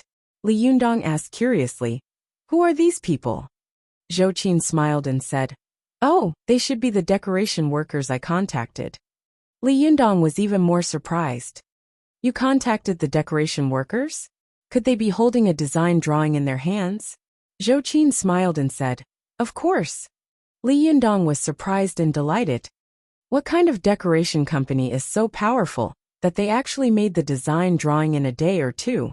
This is simply the Ultraman of the decoration industry. Zhou-chin looked at Ziyuan and said with admiration, This design was made by Ziyuan after working overtime. If you want to thank someone, thank her. Li Yundong was shocked and turned to look at Ziyuan. He sighed in surprise and said, Is there anything in this world that you can't do? Ziyuan said faintly, It's just a small trick. It's not worth mentioning. Li Yundong smiled and said, If your words were heard by the interior designers, I'm afraid they would die of depression. Let's go and see Ziyuan's masterpiece. When the group of people walked to the door of the store, a man in a jacket saw Zhou-chin at a glance and came up to greet her warmly. Miss Zhou, we meet again. Zhou-chin smiled and went up to him. Mr. Han, are you personally leading the team? Why are you giving me face? Li Yundong saw that the man called Mr. Han was a middle-aged man in his 40s with a slight beard on his face. His appearance was average, but his eyes were quite bright and sleek. While Li Yundong was looking at him, Mr. Han also glanced at Li Yundong and quickly looked at Li Yundong. Obviously, he had been in the business world for a long time and had developed a pair of sharp eyes. Mr. Han glanced at Li Yundong. Although the man had a peaceful smile on his face, there was an air of arrogance and aloofness in his imposing manner. Mr. Han suddenly felt a chill in his heart and thought to himself, Which family's son is this? I, Han Yongchang, have seen countless people, but I've never seen such an extraordinary young man. Mr. Han's gaze followed Li Yundong's back and fell on Ziyuan. With just one glance, his mind buzzed. He felt that there was a fairy standing in front of him. She was so beautiful that he didn't dare to look at her. It was as if looking at her would be blaspheming the most beautiful fairy in the world. Mr. Han's eyes followed Li Yundong's back and fell on Ziyuan. President Han quickly moved his gaze away and glanced at Su-chan again. As soon as he saw her, he felt his heart beating wildly. His eyes were fixed on Su-chan, and he couldn't move his eyes away anymore. He shouted in his heart, How could there be such a charming, and soul-stirring woman in this world? Li Yundong saw that he was staring at Su-chan in a daze, as if he had lost his soul. The eyes of the two young men behind him almost fell out of their sockets. They stared at Su Chan, as if they wanted to swallow her whole. Li Yundong was a little displeased. He coughed dryly, which shocked Han Yongchang.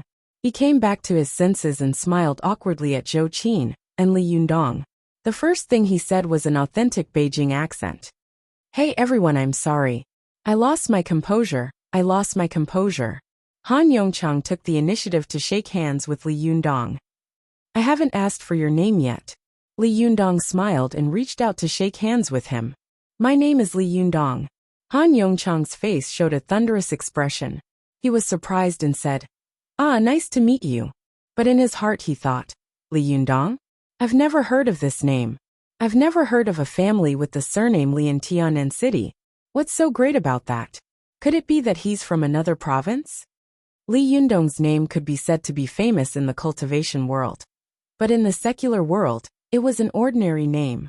Li Yundong was well aware of this. He didn't care about the other party's hypocritical politeness. He just smiled and said, "Mr. Han, you personally led the team to work so early. You're really considerate. On behalf of all the employees of Desanxian, I would like to express my gratitude to you."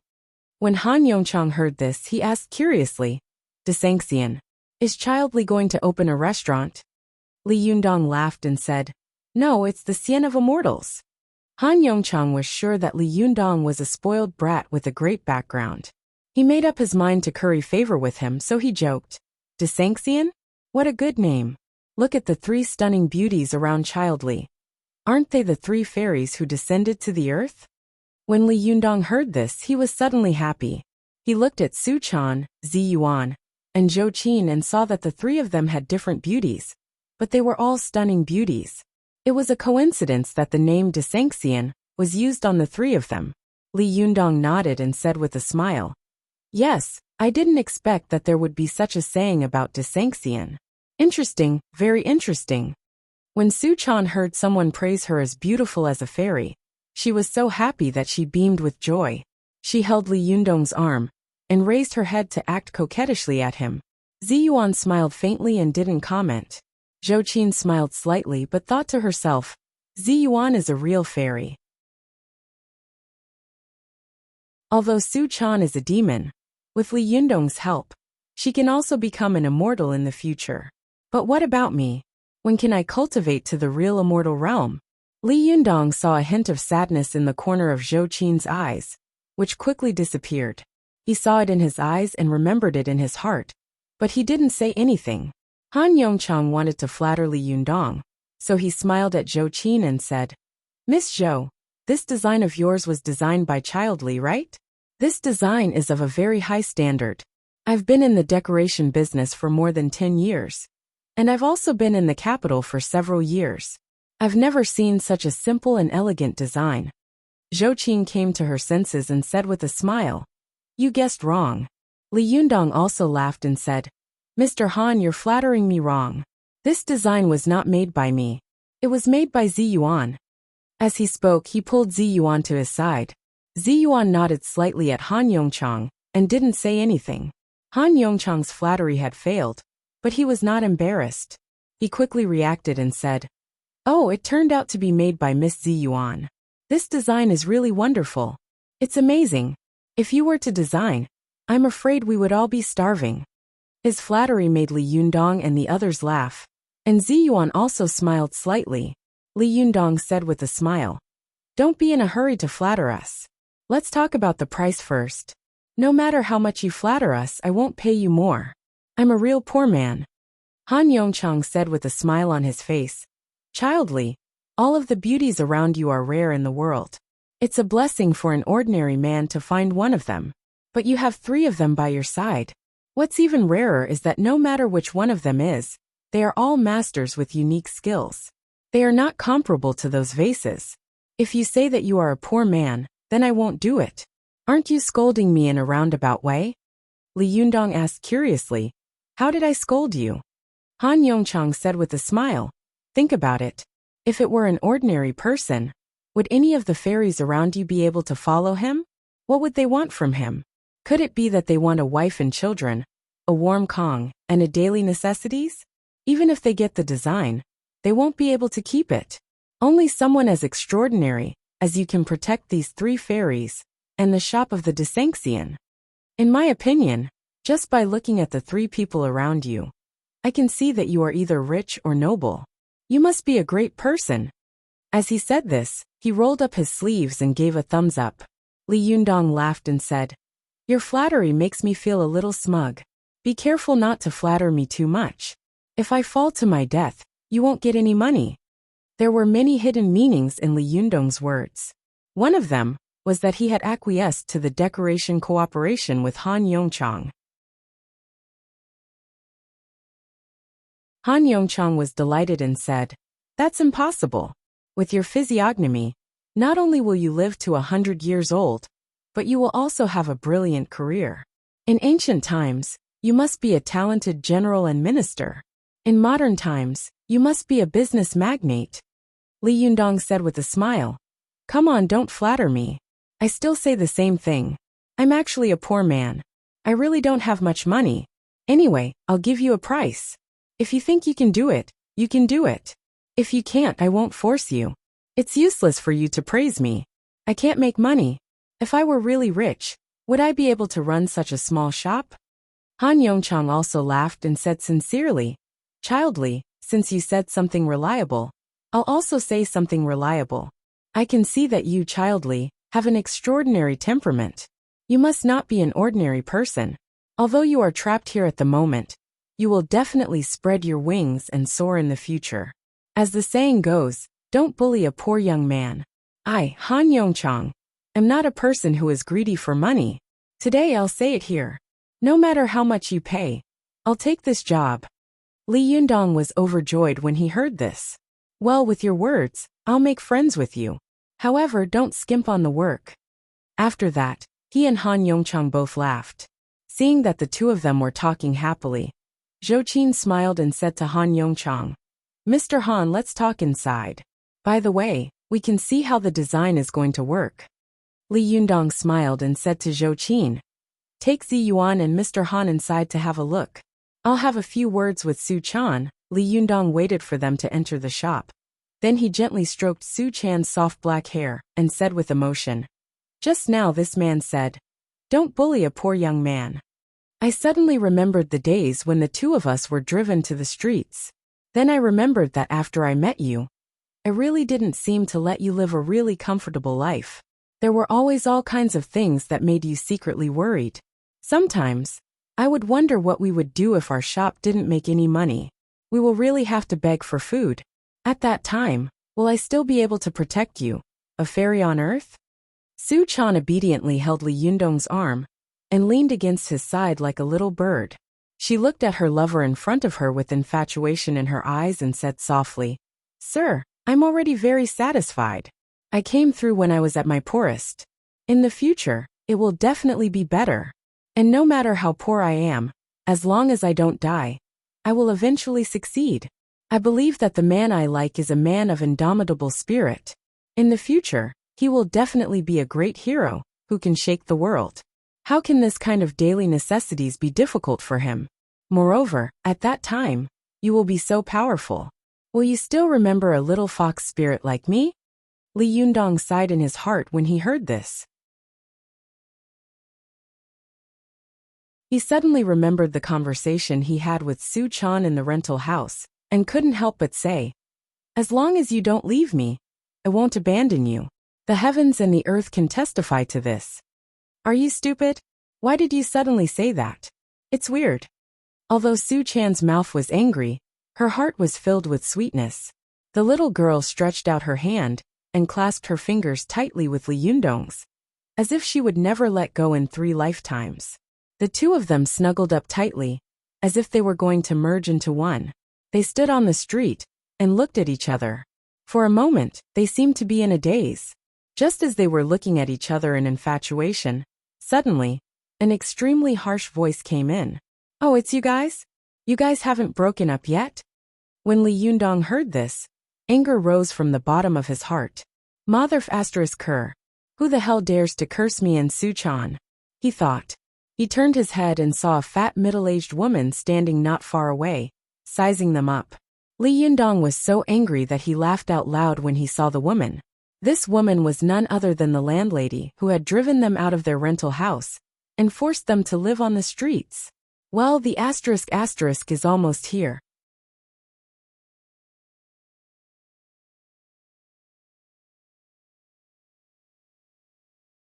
Chapter 365. Go to watch net.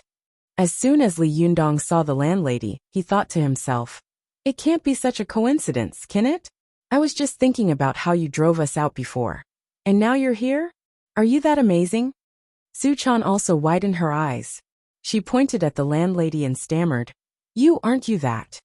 The landlady seemed to have been living a good life recently. Although she was fat, she was dressed in famous brand clothes. She also had big and small bags in her hands, and her face was ruddy. It was obvious that she had made a small fortune and was particularly proud. Go to watch net. She hadn't expected to meet her former tenant on the pedestrian street. For a moment, she couldn't help but sneer when she saw the couple being affectionate on the street, as if there was no one else around. But who was Li Yundong? Li Yundong was not a person who liked to be at a disadvantage. His cultivation was extremely strong, and his eloquence was also very good. He immediately retorted sarcastically, "So it's you. You're still alive?" The landlady's face suddenly became very ugly.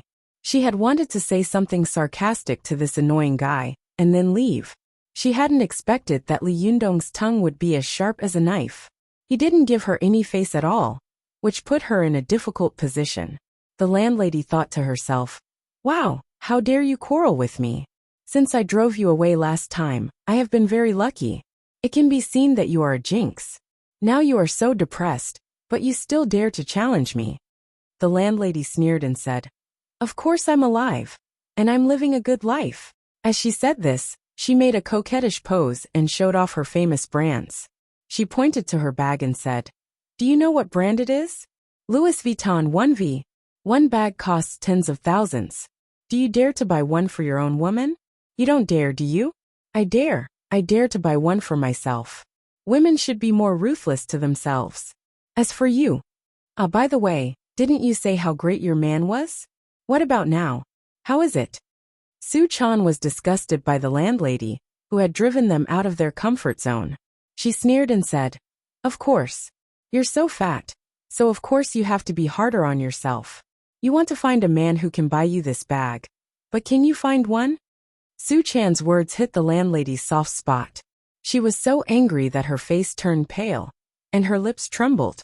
She pointed at Su-chan and stuttered, You bitch! What did you just say? Besides seducing men, what else can you seduce?" Li Yundong saw that the landlady was so angry that her eyes bulged. He laughed and said, "I'm sorry, my little girl only knows how to seduce me, and I like being seduced by her very much. But I don't know who you want to seduce, landlady. Who would want to be seduced by you?" The landlady was furious. She was so angry that she cursed. "I used to be pretty too. Why are you so smug about it?"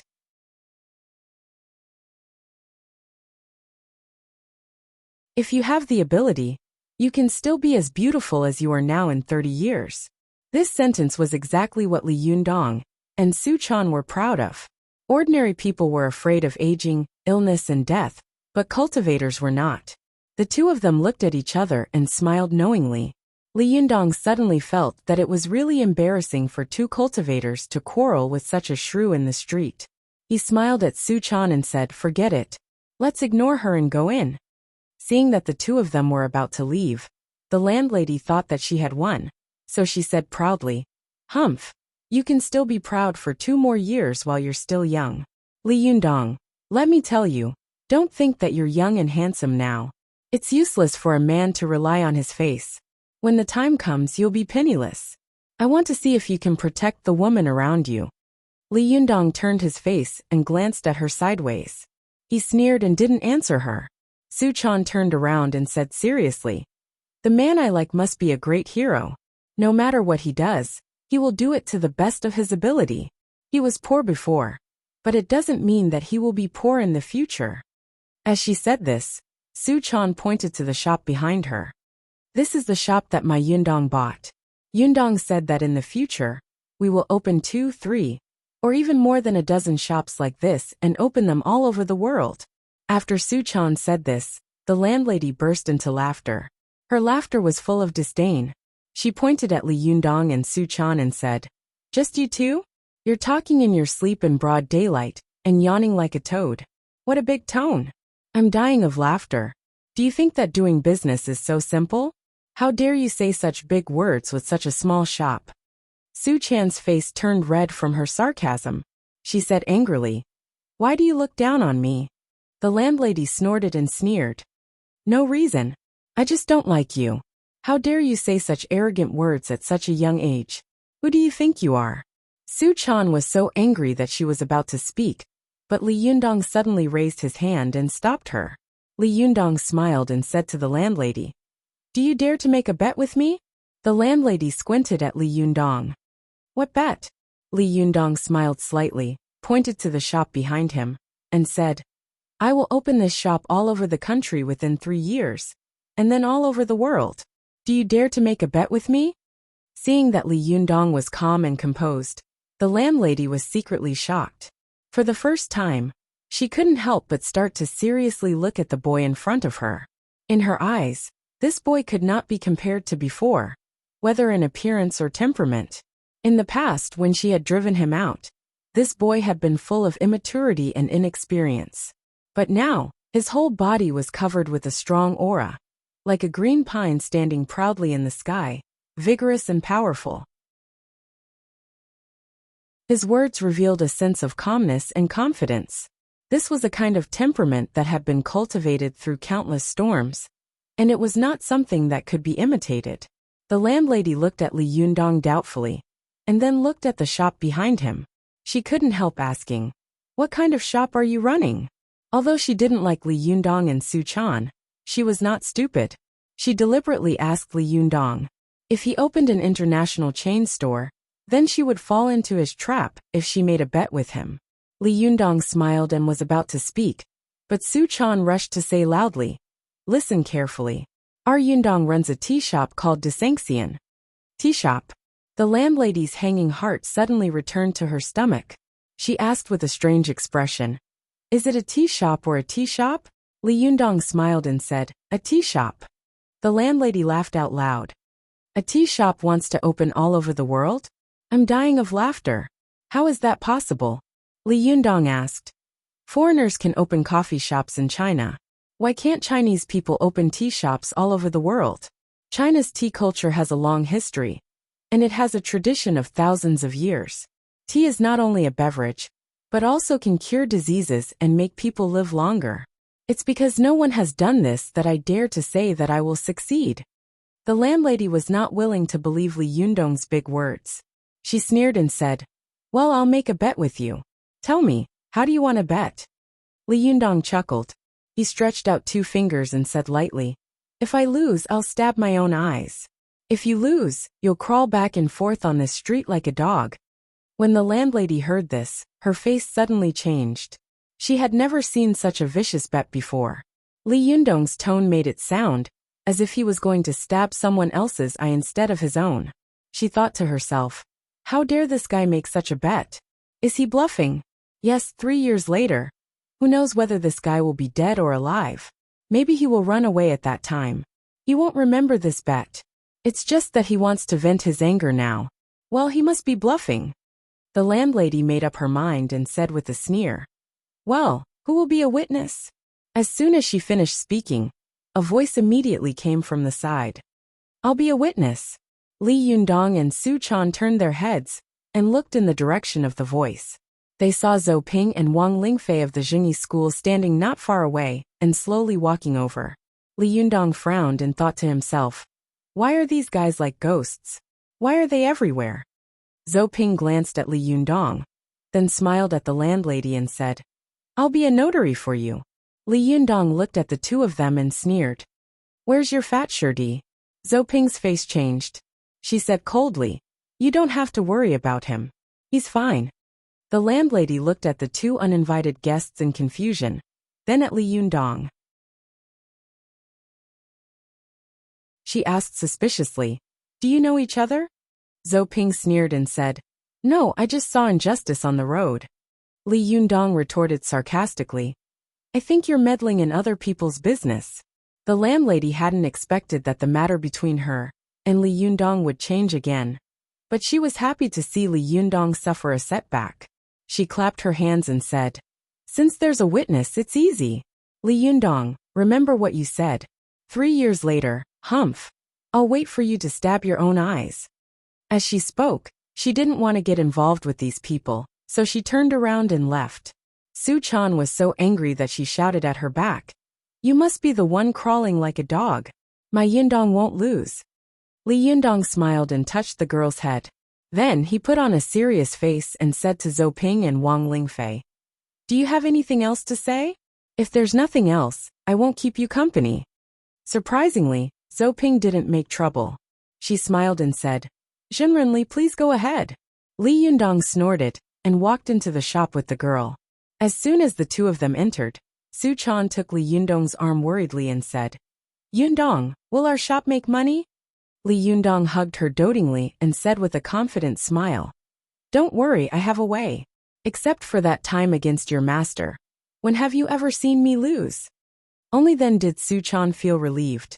She giggled and put her arms around Li Yundong's strong waist, saying, Of course my Yundong is invincible in the world, even in business. Li Yundong laughed and said, You're bragging a little too much. At this time, Ziyuan, Zhou Qin, and the others were coming down from the second floor. Ziyuan walked up to Li Yundong and looked at Zhou Ping and Wang Lingfei outside the shop. She asked in a low voice, What happened? Li Yundong smiled slightly and said, It's nothing. I just drove away a fly. After that, he asked Ziyuan in confusion, Are these two guys targeting us now? Ziyuan nodded slightly and said softly, If the Jingyi school wants to annex the Linggong sect, they must first cut off our source of income, and then they can force us to give in. If they don't cut off our source of income, they won't be able to force us to compromise. So Li Yundong, you must be mentally prepared. In the past, Zhou Ping could be said to be a battle of pride, but now, it is a cruel battle of interests. The battle of interests between sects is not as modest and plain as that between cultivators. It is full of bloody fighting. You must not be careless, or it will be a disaster. Li Yundong's face was solemn. He nodded and said, You're right. It can be seen from the fact that the major sects besieged the Fox Zen school. But don't worry, if they come in the open, I'm not afraid. But if they come in the dark, I don't believe that these tricks can win against us. As you once said, the real art of tea can't be framed by tricks. As he spoke, his eyes also followed Ziyuan to look at Zhou Ping and Wang Lingfei, who were outside the door. Their eyes met through the glass, and countless sparks immediately arose. Wang Lingfei looked at Li Yundong and snorted coldly. He said to Zhou Ping unhappily, This guy looks really annoying. I only hate that my powerful magical weapon hasn't been refined yet. Zhou Ping smiled and said, To defeat a person, you don't necessarily have to fight. Since they want to do business, I will fulfill their wish. Do they think it is so easy to make money in business? Wang Lingfei said, Do you have any good ideas? Zhou Ping snorted, and a trace of ferocity suddenly appeared on her face. Isn't it easy for our Jingyi school to cut off people's source of income? However, there is no need to do that now. I want him to open the shop, and then I will destroy it. I want them to be completely deserted. There will be no customers, and they won't be able to make a penny. Let's go back first. My master still has to refine the two sword souls today.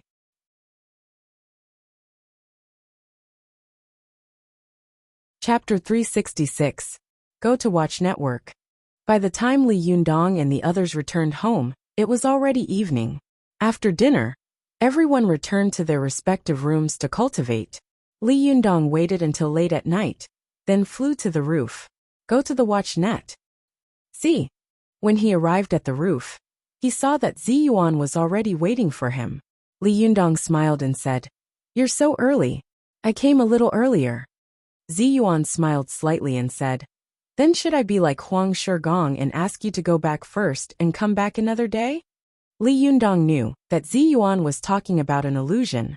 He quickly waved his hand and said with a smile, No, I'm not Zhang Liang, who saves the world, and you're not Huang Shigong, who appears and disappears mysteriously.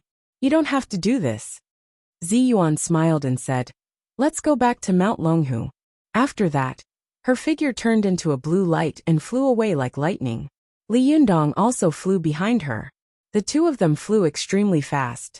Tianan City was not far from Mount Longhu.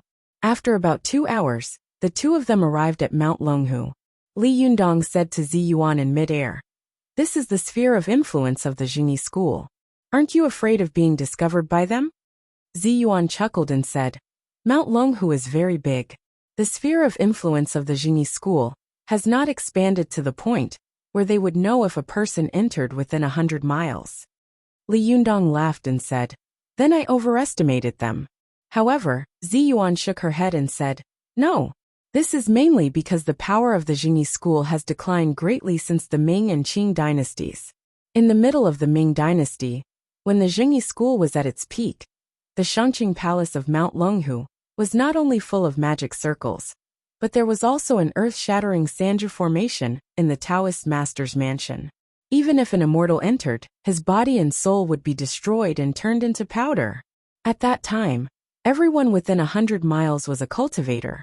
Regardless of whether they were men or women, old or young, they were all spies of the Jingyi school. Not to mention a person coming in, even if a fly flew in, the Jingyi school would know whether it was male or female. Li Yundong gasped. Was the Jingyi school so powerful at that time? Zi Yuan sighed and said, yes, the predecessor of the Jingyi school, Zhang Daoling, the leader of the 5 pecks of rice sect, achieved great success in cultivation and alchemy in Mount Longhu. Starting from Zhang Sheng, the 4th generation of Taoist masters at the end of the Han dynasty, all the Taoist masters of the past generations lived here. They entrenched themselves in Mount Longhu in search of immortals and techniques, sat in the Shangqing Palace to teach and preach, and lived in the Taoist master's mansion to cultivate their moral character. Until today, they had inherited the orthodoxy for 63 generations, and they had guarded it for more than 1,800 years. Moreover, almost every generation of Taoist master had been worshipped and conferred titles by the feudal dynasties. In the history of our country, only one great aristocratic family can compare to it. Li Yundong's heart skipped a beat, and he blurted out, Sage Confucius? Zi Yuan nodded and said, that's right. In the history of China's culture, there are only 2 great families that have been passed down from generation to generation. They are the South Zhang and the North Kong. The South has Taoist Master Zhang, and the North has Sage Confucius. Although there had been a lot of friction between Li Yundong and the Jingyi school, when he heard Zi Yuan's words, he immediately respected the history of the Jingyi school and was in awe of it. He looked down in midair and looked at Mount Longhu with the help of the starlight and moonlight. Li Yundong saw that the peaks under his feet stretched for dozens of miles, and the mountain range stretched endlessly, like dozens of big dragons sleeping. The mountains were like dragons coiling and tigers crouching. The dragons and tigers were fighting for supremacy, not giving in. Between the mountains, a clear stream of water floated in from the east. It flowed slowly along the mountains, circling the peaks, as if taking a rest or admiring the scenery. The beach was white, and the pool was green. In this quiet forest, there were occasional bird chirps and animal cries. Occasionally, one could vaguely hear the soft and elegant voice of a Taoist priest chanting sutras. Li Yundong's eyes were clear, and his spirit was refreshed. There seemed to be an infinite heroic feeling in his chest. He let out a long breath, and his breath was long and leisurely, as if he wanted to swallow dragons and tigers. The qi he had cultivated for a night was not even comparable to the qi of heaven and earth that had been nourished by looking at this magnificent river and mountain. It's really a paradise of immortals. Li Yundong sighed. Seeing that Li Yundong was lost in thought while looking at Mount Longhu, Zi Yuan said with a smile, now do you know why all the cultivation sects must be in the mountains? Don't be discouraged. When you earn enough money, Mount Tianlong will naturally return to your hands. At that time, you will also have your own cultivation house. Li Yundong laughed and said, thank you. Come on, let's go down. Zi Yuan flew down with Li Yundong. At this time, the two of them entered Mount Longhu. It was different from looking down from the sky before. Ziyuan took Li Yundong all the way through the mountains, introducing him to the beautiful scenery of the mountains. Ziyuan said, "There are 99 peaks and 24 rocks in Mount Longhu, all of which are taken from the softest streams around the mountain and the masculine of the 99 dragons."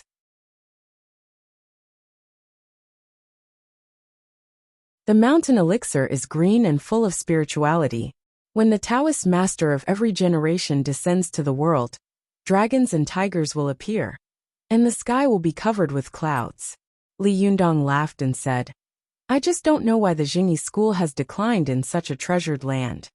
Ziyuan sighed and said, "During the Republic of China, there was a war between the Kuomintang and the Communist Party, and the war of resistance against Japan. Mount Longhu was also affected, and many Taoist schools were repeatedly destroyed. After the founding of the People's Republic, only the Gate Tower, the Wuchao Gate, the Bell Tower, the Dismount Pavilion, the Dongying Courtyard, and other buildings remained in the huge Mount Longhu. During the 10 years of turmoil, these buildings were all destroyed, and not a single one was left. Back then, the cultivation sects of the Supreme Taoist Masters were like this. You can imagine what kind of impact the other sects suffered." As Ziyuan spoke, she suddenly smiled and said, "Now that the country has reopened its control over the cultivation world, the Jingyi school can't wait to restore its former glory. Therefore, the first thing they have to do is to gather the branch sects that were scattered in the past, gather all the forces that can be gathered, and then unify the cultivation world, and be the only one in the world." Li Yundong chuckled and said, "So they found you, and they bumped into me. So we formed a feud with the Jingyi school." Ziyuan nodded slightly. The two of them walked like the wind. Not long after, they arrived at a side peak of Mount Longhu. Ziyuan came to the door of the Taoist temple. She looked up and saw 2 dazzling seals pasted on the door. Ziyuan smiled slightly and raised her hand. The seal moved without any wind, and before long, it fell to the ground. "Let's go to the Sutras Pavilion." Ziyuan gently pushed the door open and said to Li Yundong in a soft voice. Li Yundong nodded and followed Ziyuan inside. Along the way, Li Yundong saw that the Taoist temple was in a mess, as if the Red Guards had passed through. Ziyuan said lightly, "Since the 10 years of turmoil, our Linggong sect has never suffered such a catastrophe. I didn't expect that today's disaster would come from our own sect. What a pity." Li Yundong saw all this. He smiled and comforted her. "It doesn't matter. We will get these things back sooner or later."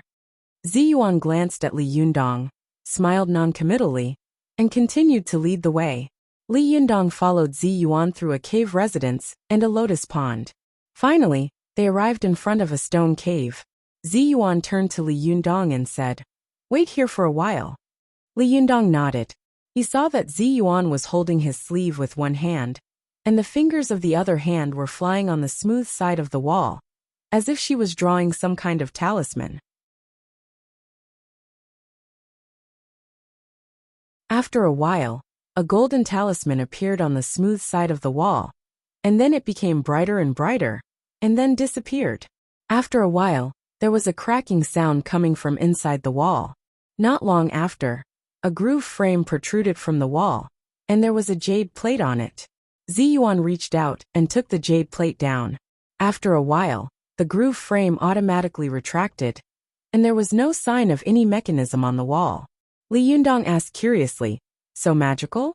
Are all your things hidden in the wall?" Ziyuan explained with a smile. "Every sect has its own treasure hiding place.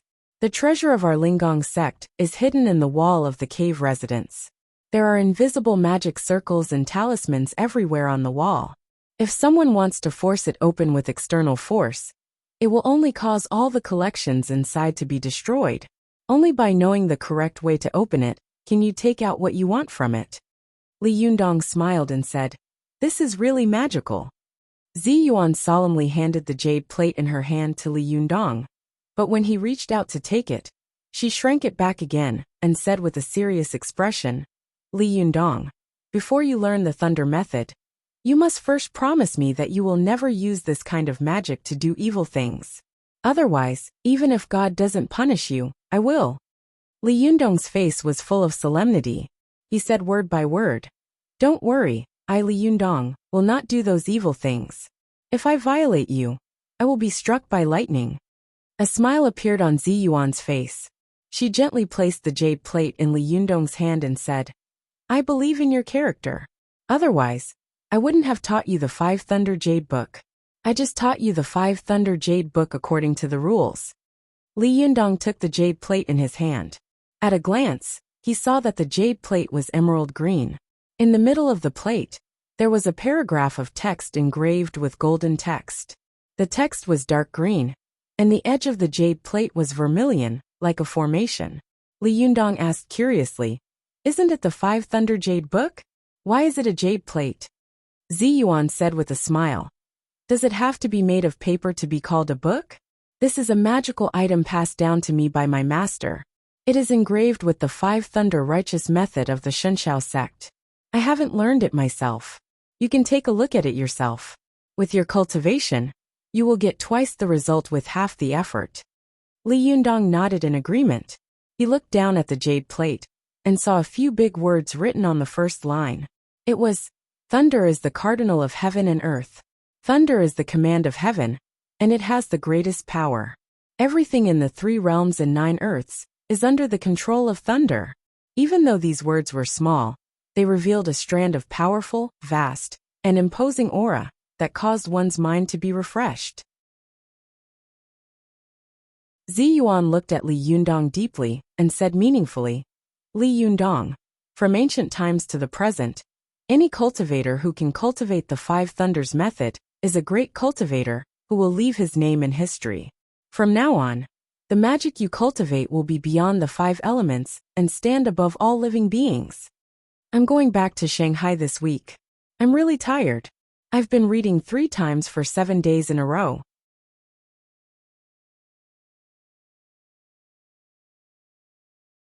Chapter 367.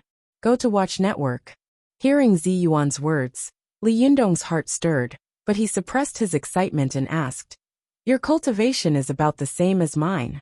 Why can't you practice the 5 thunders?" Zi Yuan smiled faintly and said, "Because I am a woman with 5 punctures, and I am also a Xianin virgin." Li Yundong asked in confusion, "What does this have to do with learning thunder magic? Isn't Ao Wushuang also a woman with no punctures? Why did I hear Su Chan say that she knows the 5 thunders?" Zi Yuan explained with a smile. "In fact, it's very simple. The ancients often said that thunder is the mother of lightning. From this word, it can be seen that only men can use thunder, and what we can drive is electricity. Go to 7K. OM. Li Yundong asked curiously, "Is there a difference between thunder and electricity?" Zi Yuan chuckled and said, "Of course there is a difference.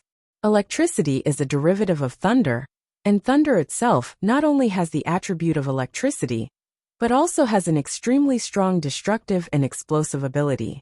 Above the 5 thunders, there are 9 thunders and heavenly thunders. When heavenly thunders are raging, rivers and mountains will be blasted into pieces, but electricity does not have this power. In other words, if you want to drive thunder, you need extremely strong yang qi as a backing and support. I am a virgin, and the yuan-yang power in my body is only enough for me to cultivate the yang spirit, not enough to drive the 5 thunders. As for Ao Wushuang, she once had sex with my master. They exchanged yin and yang qi, so Ao Wushuang has extremely strong yuan-yang qi in her body. That's why she can use the 5 thunders, but I can't." Only then did Li Yundong understand. He nodded and blurted out, "Then if you find a man, you can also." After Li Yundong said this, he felt that it was inappropriate. At this time, Zi Yuan's face was already red, and she glared at him with shame and anger. She said angrily, "I'm kind enough to teach you magic cultivation. How dare you make fun of me?" Li Yundong was used to seeing Zi Yuan's calm and indifferent appearance, and he was already somewhat immune to her beauty. At this time, when he saw her embarrassed and angry, she actually increased her charm, especially when he looked at a beauty under the moonlight. For a moment, Li Yundong's heart couldn't help but thump wildly. He coughed awkwardly and smiled awkwardly. I just said it casually. Don't think too much about it. Ziyuan felt that her cheeks and ears were burning. She glared at Li Yundong fiercely and said, "Hurry up and memorize all the above words. Go back and practice them slowly." Li Yundong laughed dryly and quickly lowered his head to look at the Five Thunders jade book in his hand. But after reading it for a while, Li Yundong only felt that his heart was in a mess. It was as if he could feel Ziyuan's sharp and angry eyes staring at him. Li Yundong simply recited all the words on the Five Thunders jade book to calm his mind. He held the Five Thunders jade book in his hand and said, "One chi and spirit, returning to the root and returning to life. Walking, standing, sitting, and lying down are continuous. Therefore, the one who cultivates the noble spirit and applies it to the law is to use my true chi and the creation of heaven and earth. Therefore it can be called chi and thunder." Li Yundong read for a while, and his mind gradually calmed down. Gradually, his heart and chi became one, and he entered a state of forgetting himself and everything else. Every word he read was clearly printed in his mind. After he finished reading it, he sat cross-legged on the ground and fell into deep thought and meditation. Ziyuan saw that he began to understand the Tao on the spot. Obviously, he had just read the sutra and understood something in his heart, so she consciously stood to the side to protect him. After reading these ancient books, Li Yundong had a preliminary understanding of the way of thunder and lightning in his heart.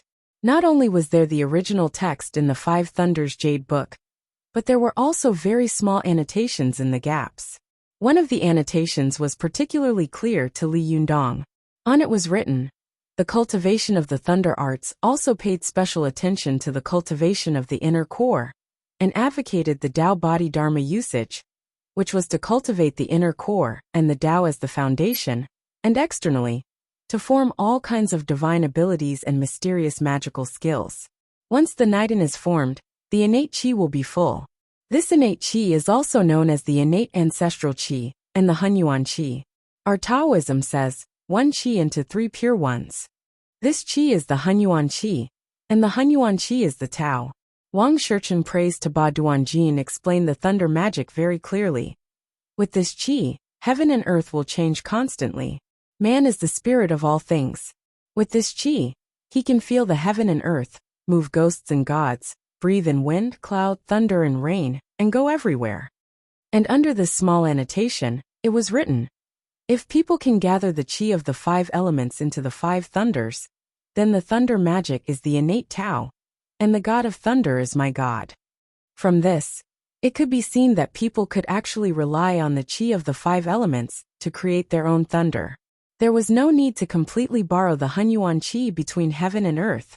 Thinking of this, Li Yundong gathered the chi of the five internal organs in his body into his dantian. He wanted to see what the thunder and lightning driven by the chi of the five elements looked like. With a thought, the chi of the five internal organs rushed out, like countless wild horses out of the gate, and rushed to the lower dantian in his lower abdomen. When ordinary cultivators practice chi, the chi of a certain visceral chi passed through the Niden, and then quickly flowed away, forming a continuous chi like flowing water. Li Yundong transferred the chi of the five internal organs to the lower dantian in his lower abdomen. This time, the chi of the five elements in the five internal organs had no place to go. They all gathered together, and the chi of metal, wood, water, fire, and earth surged back and forth, shaking each other. Li Yundong suddenly felt that the lower dantian in his lower abdomen seemed to have turned into a big drum. There was a rumbling sound inside, as if thunder and lightning were brewing.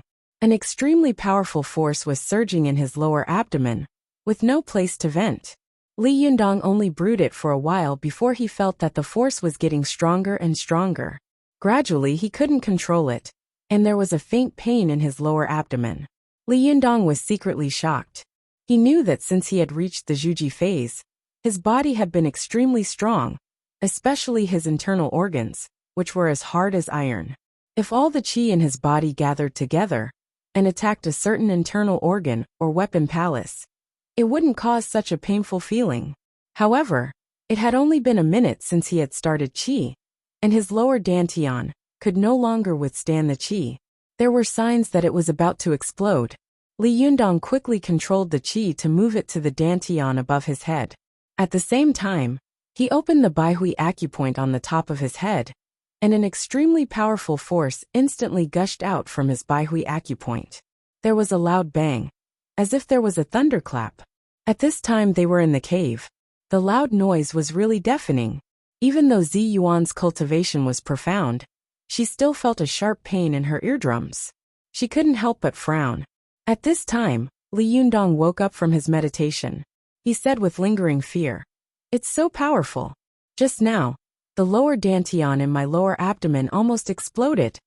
Zi Yuan looked at Li Yundong speechlessly and said, "You haven't learned to walk yet, but you want to learn to run. First you should slowly master this power, and then step by step, deepen and increase the strength of this power. Don't think about doing it overnight.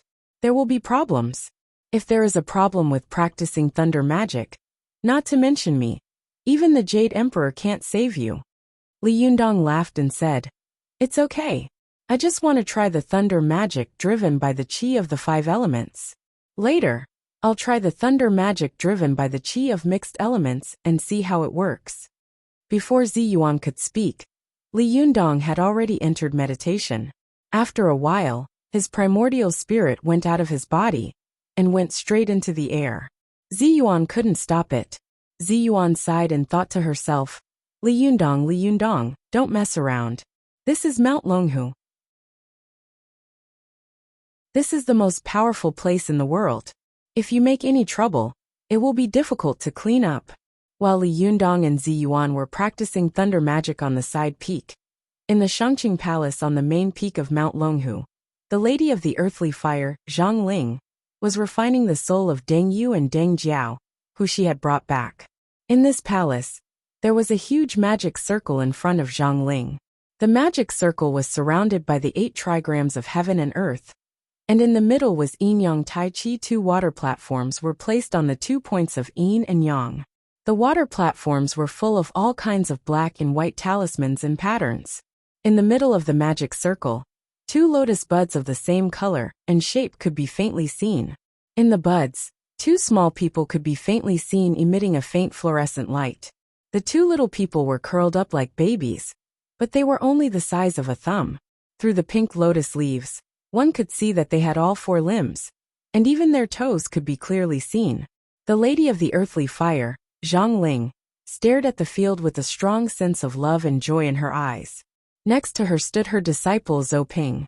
Zhou Ping looked at her in confusion and said curiously, "Master, I have something to ask, but I don't know if I should ask." Zhang Ling didn't look at her. She just focused on the field and asked, "Say it. Is there anything else we can't say between us?" Zhou Ping clasped her hands together and asked respectfully and doubtfully, "Master, I can understand that you want to use these twin souls to make sword souls. But why did you go through so much trouble to set up such a formation?" Zhang Ling smiled slightly. Instead of answering, she asked, "Do you know what kind of formation this is?" Zhou Ping nodded and said, "Yes, it's the 5 elements reincarnation formation." Zhang Ling turned her head and looked at her with approval. "Oh, then do you know how to use this formation?" Zhou Ping smiled and said, "Of course I do. The main purpose of this formation is to help people get rid of the memories of their past and present lives, so that they can be reborn." Zhang Ling smiled and said, "Since you know what this formation is for, why are you still asking me this question?" Zhou Ping said in confusion, "But what's the use of this for them?" Zhang Ling snorted and said, "You only know one thing, but not the other. We snatched this pair of twin souls from the cave residents of the Linggong sect. Their origins are unknown. Do you know who they were originally? Do you know anything about them? Once these 2 people become the 2 sword spirits of the Sanju formation, the power of the Sanju formation will be completely in their hands. If they still have the memories of their previous lives, once they meet an acquaintance of the past and show mercy, the Sanju formation will be completely ineffective. At that time, are you going to take responsibility, or am I going to?" Only then did Zhou Ping come to a realization. She smiled and said, "Master, you're really thoughtful. I was careless. However, these twins seemed to be coming to this world at any time. As if to confirm her words, the pair of identical flower buds suddenly emitted bursts of colorful light. Then, one petal after another slowly opened, revealing two identical pink and tender figures. Seeing this, Zhang Ling's expression suddenly became serious. She quickly pinched her fingers and shouted, "Pinger, protect me. I'm going to cast a spell to erase their memories of their previous lives." At this moment, in the sky outside the side palace of Shangqing Palace, there was a loud and powerful sound of thunder.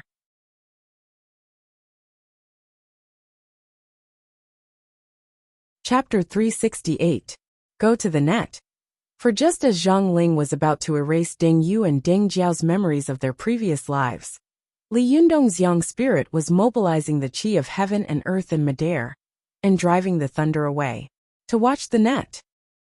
The art of 5 thunders was extremely difficult to say, but as long as one's kung fu was good enough, it was extremely simple to use. Li Yundong used the yang spirit to mobilize the Hunyuan qi between heaven and earth.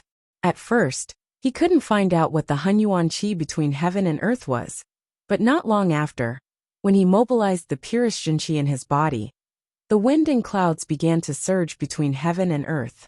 Especially when he used the 5 qis unifying in mind, the Hunyuan qi between heaven and earth, and the qi of the 5 internal organs in his own small universe automatically connected. At this moment, Li Yundong had a feeling that he was one with heaven and man, and that the universe of heaven and earth, and his own small universe had become one. It was as if he had suddenly become infinitely large. His eyes were the gaze of the sky, and his feet were the thickness of the earth. With a thought, Li Yundong felt that the water between the earth and the sky began to evaporate from the bottom to the top. These water droplets gathered and collided in the air, gradually forming thick dark clouds one after another. Then, Li Yundong could feel an inexplicable force between heaven and earth gathering in the clouds. This force was connected to the qi of his 5 internal organs. He could mobilize it, drive it, and command it. At first, Li Yundong was wild with excitement. He suddenly realized that he could actually drive thunder and lightning. He actually knew the most powerful magic in the world. But not long after, Li Yundong couldn't be happy anymore. The speed of the power gathering in the clouds was far beyond Li Yundong's imagination. At first, Li Yundong felt like he was riding a fierce horse. Although the horse was fierce, he could still control it. But then one horse became 2 horses, and 2 horses became 4 horses. Not long after, it became a scene of thousands of horses galloping. How could he control it? Li Yundong suddenly felt that he was in a difficult position. If he gave up controlling this power, it would backfire on him. But if he casually released this power, he was afraid that it would hit the secular mortals. At that time, there would be another heavenly tribulation, and then he would be in big trouble. Li Yundong thought for a while, and suddenly his heart skipped a beat. He looked at the main peak of Mount Longhu, where Shangqing Palace was located. He looked down from above, and saw that the rebuilt Shangqing Palace was sitting in the lush forest. He could faintly see the cornices, dugong, and Taoist memorial arches. He couldn't help but think, the Jingyi school has repeatedly gone against Ziyuan, and they are so aggressive against me and the Fox Zen school. I might as well give this heavenly thunder to the Jingyi school.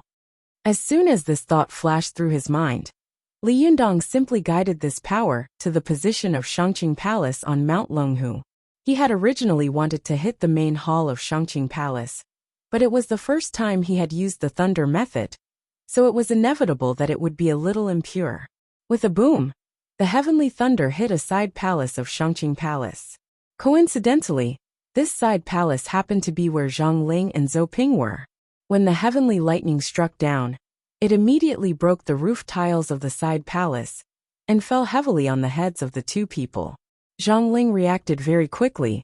The moment the heavenly thunder was about to fall, all the hair on her body immediately stood on end. She instantly crushed a talisman hidden in her sleeve, raised her hand, and pointed her finger in the air. Quick! With a rumbling sound, a wall of fire appeared above their heads. When the heavenly lightning struck the wall of fire, it was as if the heavenly lightning struck the fire. It immediately caused a violent explosion, and black smoke quickly enveloped all of them.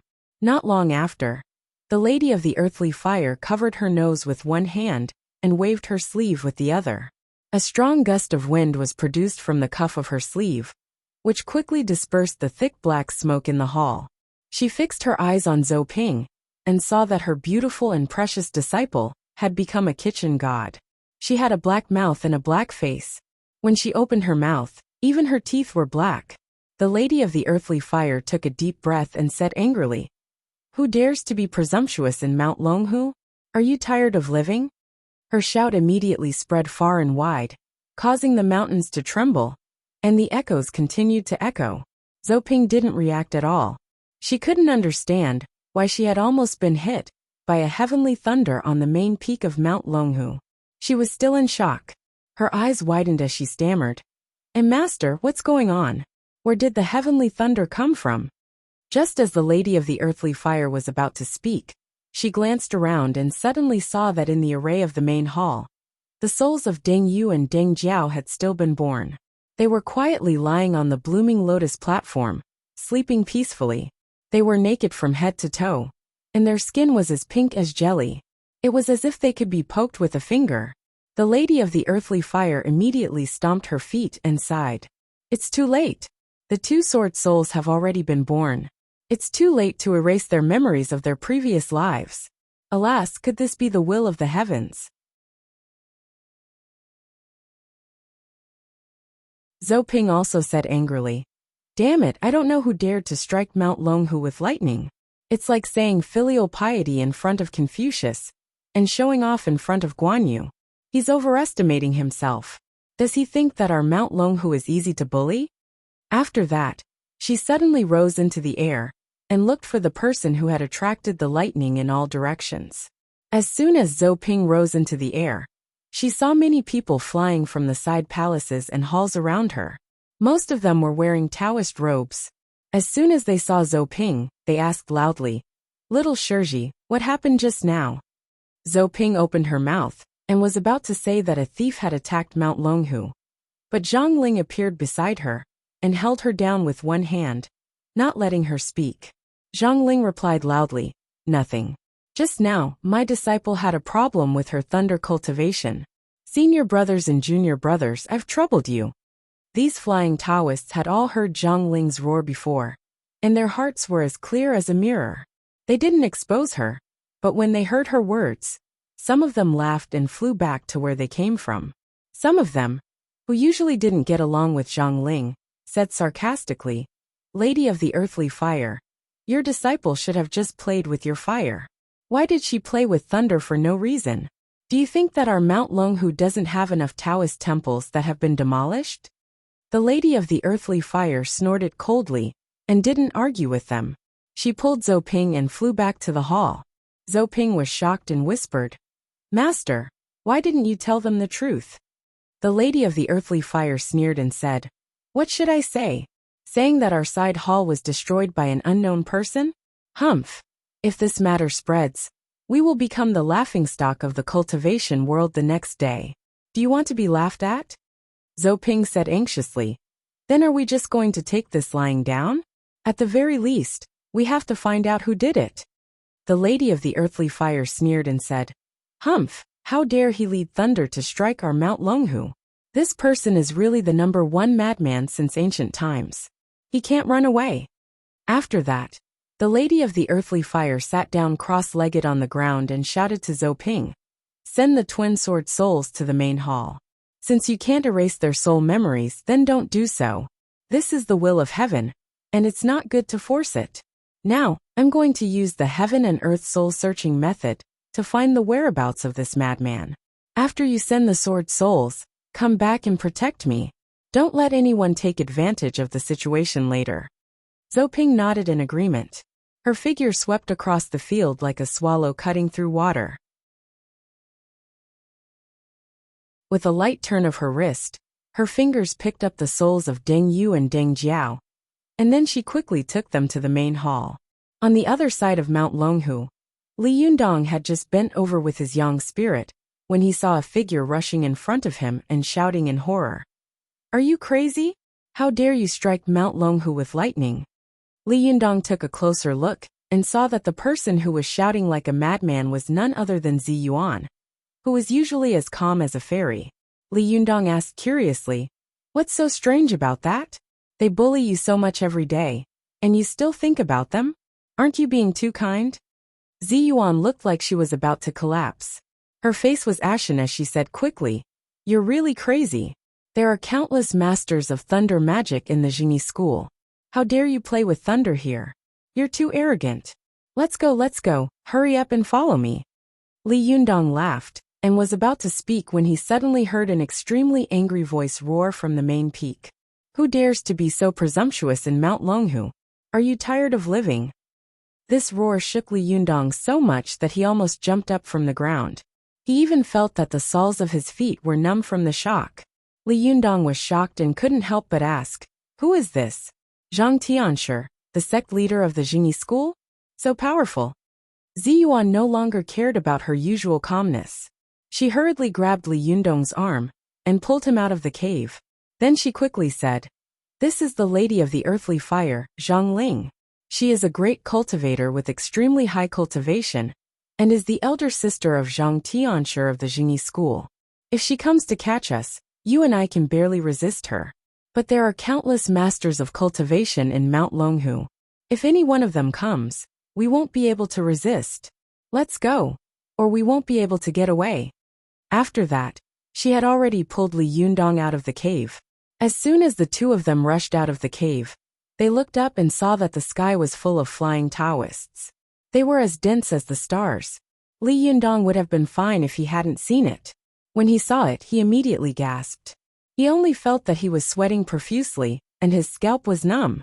F***CK, we've poked a hornet's nest, Li Yundong said, dumbfounded. Zi Yuan glared at him angrily, then pulled Li Yundong and ran down the mountain. There were Taoists everywhere in the sky, so the two of them didn't dare to fly. They ran all the way out of the sphere of influence of Mount Longhu. When they saw that no one was flying in the night sky, they dared to fly into the air. After confirming that there were no pursuers behind them, they headed for Tiannan City. Zi Yuan pulled Li Yundong all the way out of Mount Longhu. Only when they were far away from Mount Longhu did she feel relieved. She let go of Li Yundong's hand and couldn't help but ask anxiously, "Did you take the wrong medicine just now? Why did you attract thunder to Mount Longhu?" Li Yundong smiled embarrassedly. "I couldn't control it." Zi Yuan looked like she was going crazy. "Then don't hit the main peak. There are 99 peaks for you to hit. Why did you hit the main peak, Shangqing Palace? Oh my god, if this matter gets out, the Jingyi school will go crazy. We'll be on the run tomorrow."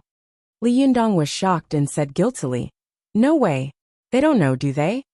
Zi Yuan glared at Li Yundong. Maybe they didn't find out this time, but there can't be a next time. Li Yundong smiled apologetically and said, "No, absolutely not." Zi Yuan snorted and looked at Li Yundong as if she was looking at a madman. She shook her head and said, "Forget it, let's go back quickly. Don't mention what happened tonight to anyone." Li Yundong laughed dryly and said, "Of course." The two of them flew for nearly 2 hours and returned to Tiannan City. Just as they were about to land at home, they saw a figure suddenly fly up from the house. This person came so fast that he almost collided with Li Yundong in midair. Don't worry, the twins will get them back. But not now. 5.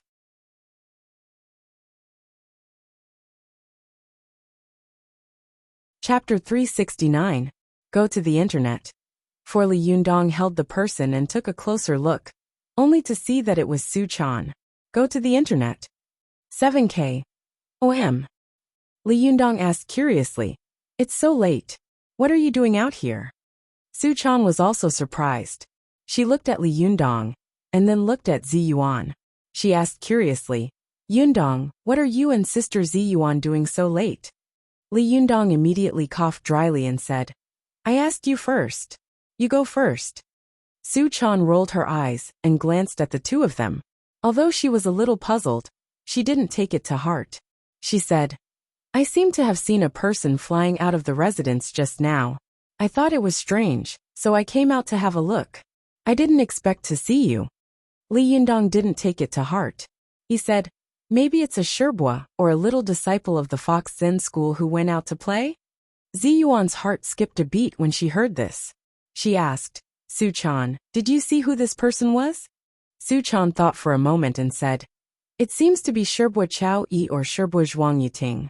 Their figures are a little similar, but I can't tell them apart. Ziyuan thought for a moment and immediately said decisively, where did they fly to? Let's chase after them. Su-chan didn't think much about it. She pointed in a direction and said, they flew that way. Ziyuan said to Li Yundong, let's go and have a look. Li Yundong was confused. What's there to chase? Ziyuan didn't allow him to explain. She dragged him and chased after them, saying, you'll know when we catch up. When Su-chan saw the two of them quickly chasing after them, she also turned into a ray of green light and caught up with the two of them. The little girl followed behind them and muttered in her heart, what's wrong with Sister Ziyuan? Why does she look like she's facing a great enemy? However, I don't know if the person in front is Sherbois Chao Yi or Sherbois Zhuang Yiting. It's so late. What is she doing out here? Su-chan quickly flew to the front to lead the way. Li Yundong asked in confusion, how did you see someone fly out? It's already so late. What are you doing here instead of sleeping? I wanted to ask Sherbois Chao Yi to help me, but when I went to her room, I didn't see her.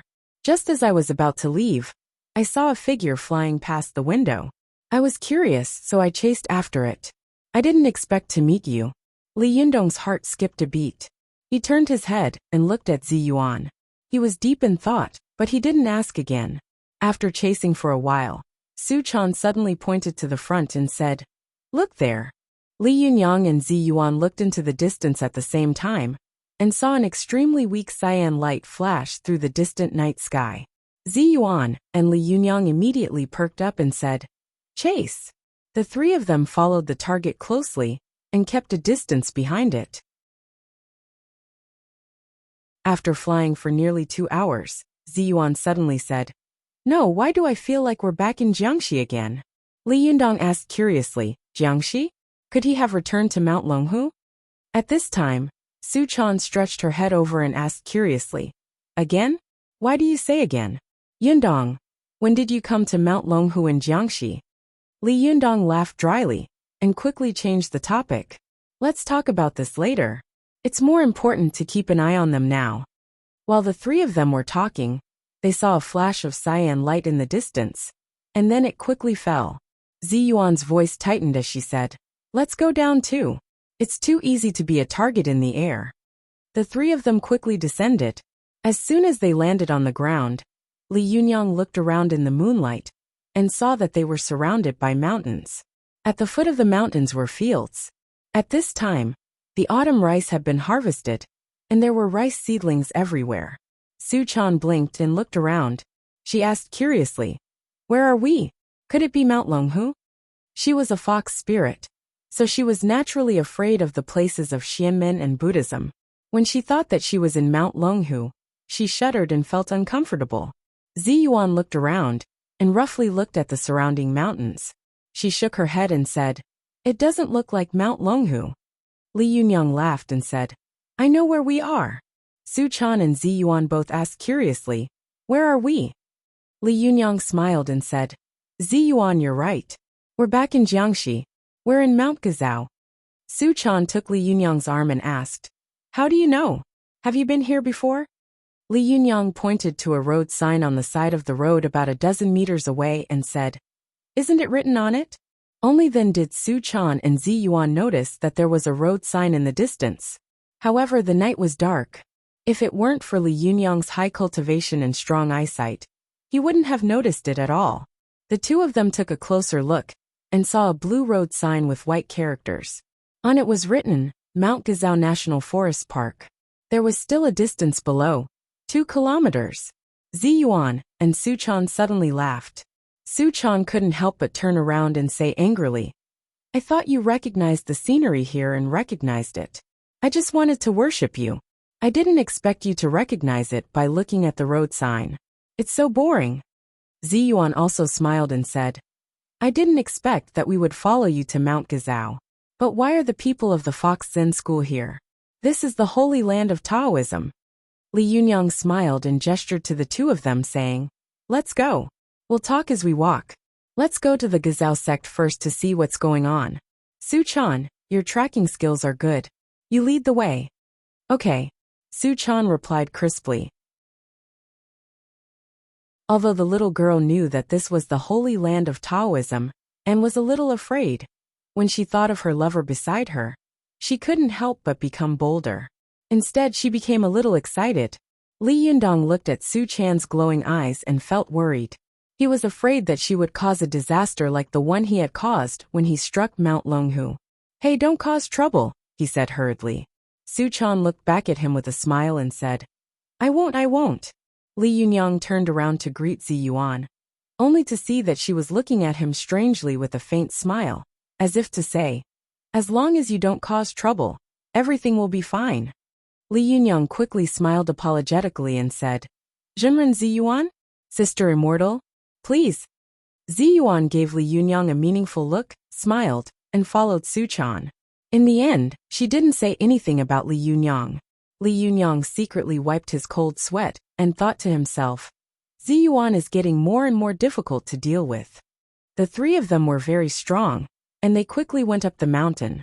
The asphalt road led straight to the top of the mountain, and it didn't take long for them to arrive at a huge archway. Li Yunyang looked at it with the help of the moonlight, and saw a stone gate sitting on the road. It had cornices, bucket arches, glazed yellow tiles, a white low wall, 2 small doors on the left and right, and a big door in the middle.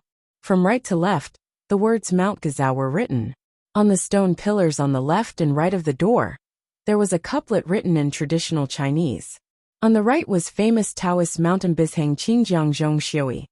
On the left was holy land of medical sex spirit pills, and miraculous medicines are rare. Li Yundong looked at the door, and saw that it seemed to be newly built, but it was full of traces of wind and rain. There were weeds growing on the glazed tiles on the roof of the archway. Obviously, it lacked maintenance, especially the 2 iron fences on the small doors on both sides, which were even more rusty. The words on the travel notice blackboard on the right were also colorful and blurry. He couldn't help but be shocked. No matter what, the Gazao sect is a big sect of external alchemy. How could its signboard and gatehouse become like this? Zi Yuan sighed slightly and said, "There's nothing I can do about it. The royal power is greater than the divine power." During the Song dynasty, there were more than 1,500 Taoist temples, more than 500 Taoist priests, and 3,000 acres of fertile land. The Taoists called it the Immortal Mansion. But at the end of the Qing dynasty, Mount Gazao, like Mount Longhu and other places, suffered repeated dangers. The incense of the Taoist temple, which had lasted for more than 1,600 years, finally declined. Especially after Wang Jinyuan, the leader of the Gazao sect, succeeded. He worked hard to move the sect's power out to the city. He corporatized the sect's power and turned it into an invisible force, but his own ancestral court declined beyond recognition. Su Chan looked up at the door plate with the words Mount Gazao and sighed faintly. Yes, our Fox Zen school was also very glorious back then, but now it has withered beyond recognition. It can be seen that the rise and fall, victory and defeat, this is the reincarnation of fate. There's no other way. Li Yundong smiled and interrupted the two of them. Come on, let's go up the mountain first. The three of them quickly went up the mountain along the road. Along the way, they passed by the Bridge of Immortality, the Mountain Gate, the Heavenly Gate, the Mingshui Bridge, and other scenic spots. Although Li Yundong only took a quick look at them, these scenic spots full of vicissitudes of life still made him feel cold and lonely, especially the Mingshui Bridge. The mountain stream under the bridge was almost dry, and the riverbed stones were covered with moss and weeds. It was like a lonely old man, sighing about the ruthlessness of time. Not long after, Li Yundong, Zi Yuan, and Su Chan arrived at the gate of the main courtyard of the Gazao sect. They saw that it was a large square courtyard. At the main entrance was a gate with red walls and yellow tiles. The gate was divided into 2 floors. In the middle of the top floor and the bottom floor, there were 2 large golden characters on a green background. Below the two characters on a black background were majestically written, the Wansho Chongjin Palace. Although the signboard of the Taoist temple still looked very old, especially with weeds all over the top, these words were still majestic and brilliant, showing the world its former glory and prestige. Zi Yuan sighed softly and said, "There are countless Taoist temples in China, and there are also many with the name Chongjin. However, there are so many Taoist temples in the country, but there is no one with the word Da in front of Chongjin. It's a pity that the famous mountain of the Song dynasty has declined to this extent."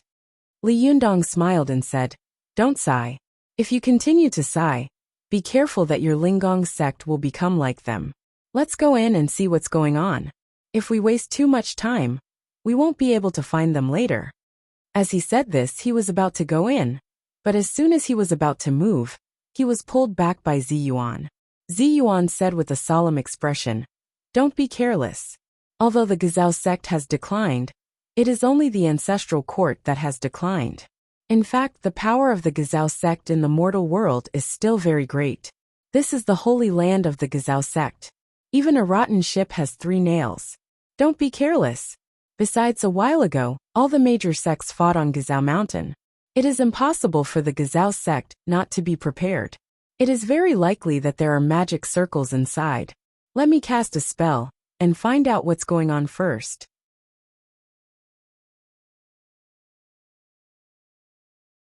Li Yundong nodded and turned to look at Su Chan, who had been leading the way. "Can you be sure that the person has entered here?" Su Chan snorted and said proudly, "Although I'm not good at fighting, my escaping and tracking skills are first class. I can feel that the aura of the person we are chasing has entered the great longevity Chongjin Palace. I can't be wrong. It's just that this person's aura is like that of Sherbua Chao Yi and Sherbua Zhuang Yiting. I can't tell which Sherbua came here and why." 5.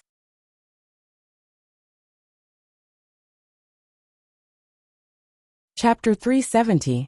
Go to watch net. Li Yundong was a little confused. Since the people of Fox Zen School can go in, why can't I go in? Although he thought so in his heart, it was better to be safe than sorry. Li Yundong didn't stop Zi Yuan. He saw Zi Yuan take out a folded yellow paper talisman from her sleeve. After gently opening it, Li Yundong clearly recognized that it was a small yellow paper man. Go to watch net. 7K. OM. Zi Yuan gently bit the tip of her finger and quickly wrote a blood talisman on the paper man. Then, without asking for Li Yundong's consent, she reached out and plucked a head from his head. Li Yundong let out a soft cry and said with widened eyes, "Why did you pluck my head?" Zi Yuan ignored him and blew gently. After a while, the paper man suddenly emitted a faint yellow light and automatically flew into the air. Not long after, it turned into Li Yundong's appearance. Li Yundong was stunned. What kind of magic is this? Su Chan clapped her hands gently and exclaimed, "Is this the Liujia Yang spirit talisman from the Liujia Heavenly Book?" Zi Yuan looked at Su Chan in surprise. "You know about this?" Su Chan chuckled. "This magic is one of the 36 little magical powers that my master knows. I also know a little, but what I know is the Liujia Yin spirit talisman, which is not as vivid as yours. Hehe, when I fought with my master and escaped from Uncle Master Amoashi. Ah no, it was Yen Fong. I used the Liujia Yin spirit talisman." Zi Yuan smiled and said, "With your spiritual energy, it's already amazing that you know the Liujia Yin spirit talisman." Su Chan giggled. "I think this magic is fun, so I studied it hard. Other magic is not fun, so I can't use it well." Li Yundong smiled and tapped Su Chan's nose. "You still have the nerve to say that." As he said this, he turned to Zi Yuan and said, "Why didn't you use your own head? Why did you use mine?" Zi Yuan said lightly, "You are more annoying." He turned his head and whispered to Su Chan, "Am I that annoying?" Su Chan giggled and made a face at Li Yundong. She nodded vigorously and said, "Disgusting. So disgusting." He glared at Su Chan and said, "Fine, I'll deal with you when we get back. Little girl, if you don't get beaten for 3 days, you'll go to the roof and tear the tiles, right?" The little girl rolled her eyes and held his arm with a smile. She said coquettishly, "Sir, you can't bear to part with me, can you? Your little girl is the most obedient.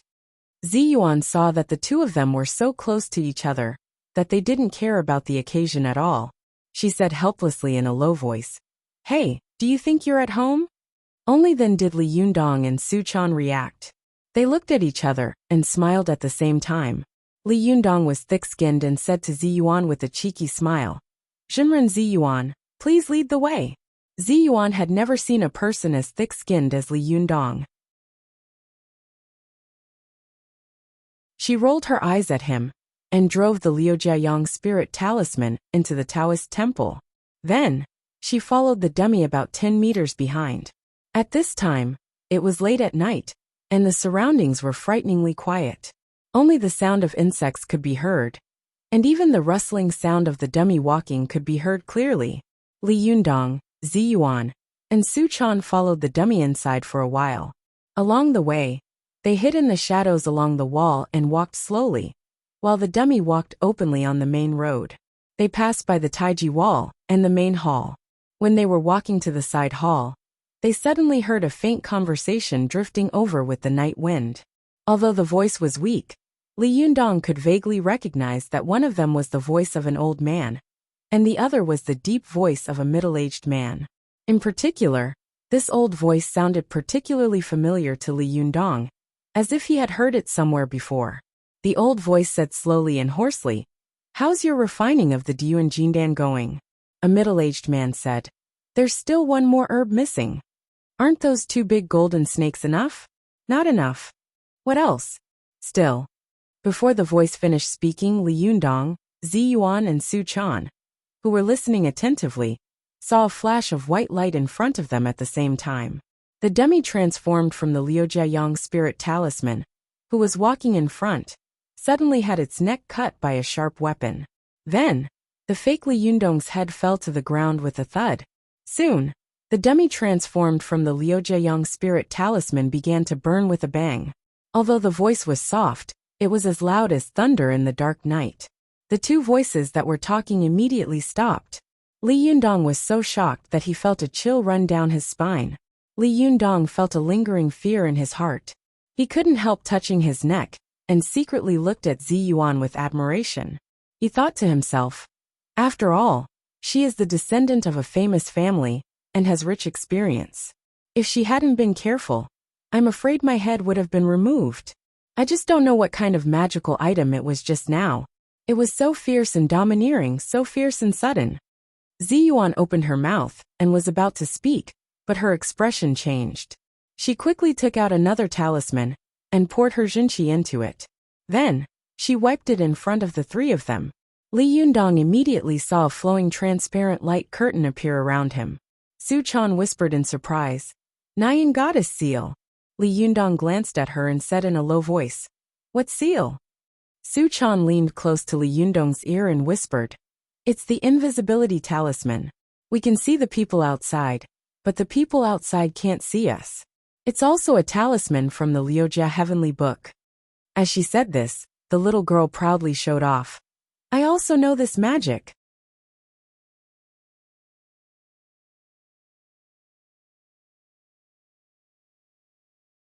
The little girl thought pitifully in her heart, "It's obvious that Sister Ziyuan is glaring at you. Why are you scolding me?" While the little girl was thinking, she heard the deep voice of a middle-aged man coming from the wing room of the side hall. The man said loudly, "It's the middle of the night. I don't know which fellow Taoist has come to visit. Why don't you show up and meet us?" Li Yundong didn't know how to transmit his voice, so he wrote on Ziyuan's back with his hand, "Should we show up?" Ziyuan rarely had skin contact with men. She only felt an itch on her back, and she was so uncomfortable that she wanted to twist her body to avoid Li Yundong's fingertips. She waited for Li Yundong to write a few times before she understood what he meant. She raised her hand and waved at him. Li Yundong saw that Ziyuan didn't agree. Although he felt strange in his heart, he also made up his mind to continue hiding. The 3 of them restrained their auras completely and didn't release any of it. The middle-aged man asked again. Seeing that no one responded, he sneered and said, "Those who dare to break into our Gazao sect at night must not be easy to deal with. Since you're here, why don't you dare to show up? Could it be that he's a tortoise? The middle-aged man was trying to provoke him. Hearing this, Li Yundong was secretly unhappy. He thought to himself, so be it. We're just here to find someone, not to do anything bad. What's so shameful about it? But as soon as this thought flashed through his mind, he saw a figure suddenly appear in the dark starry sky. This person was holding a 3 feet long qingfeng sword. Her long hair fluttered like an immortal's. Her figure was exquisite, and her face was as beautiful as jade. However, her eyebrows were sharp, making her look aggressive. Li Yundong took a look and was shocked. He saw that this person was none other than Yin Fang's out-of-body yang spirit that he had seen on Mount Tianlong. The 3 feet long qingfeng sword in her hand was also the Liuha that he had once used. Su Chan was also so shocked that her mouth was wide open. Her face showed strong excitement and anger. She thought to herself, why is Yin Fang here? Where's my master? What did she do to my master? Li Yundong and Su Chan were so shocked that their expressions changed, but Ziyuan's face was as dark as water. She thought to herself, as I expected, Second Sherbua is hiding in the Fox Zen school. If I'm not mistaken, what Su Chan saw just now was Second Sherbua's figure. However, why did Second Sherbua come to the Gazao sect so late at night? Does she have any ulterior motives? While the three of them were thinking, on the main peak of another famous Taoist mountain, the Lady of the Earthly Fire, Zhang Ling, suddenly opened her eyes and said with a stern expression, "What a madman! I finally found your whereabouts." You're tuning in to the Li Mei Sword of Destiny YouTube channel. We're so grateful for your support, and don't forget to subscribe to join us on this incredible journey through captivating stories. Your generosity through donations truly makes a world of difference, as it's the primary source of revenue that allows me to expand and enhance this channel for you. Thank you from the bottom of my heart for being a part of this adventure.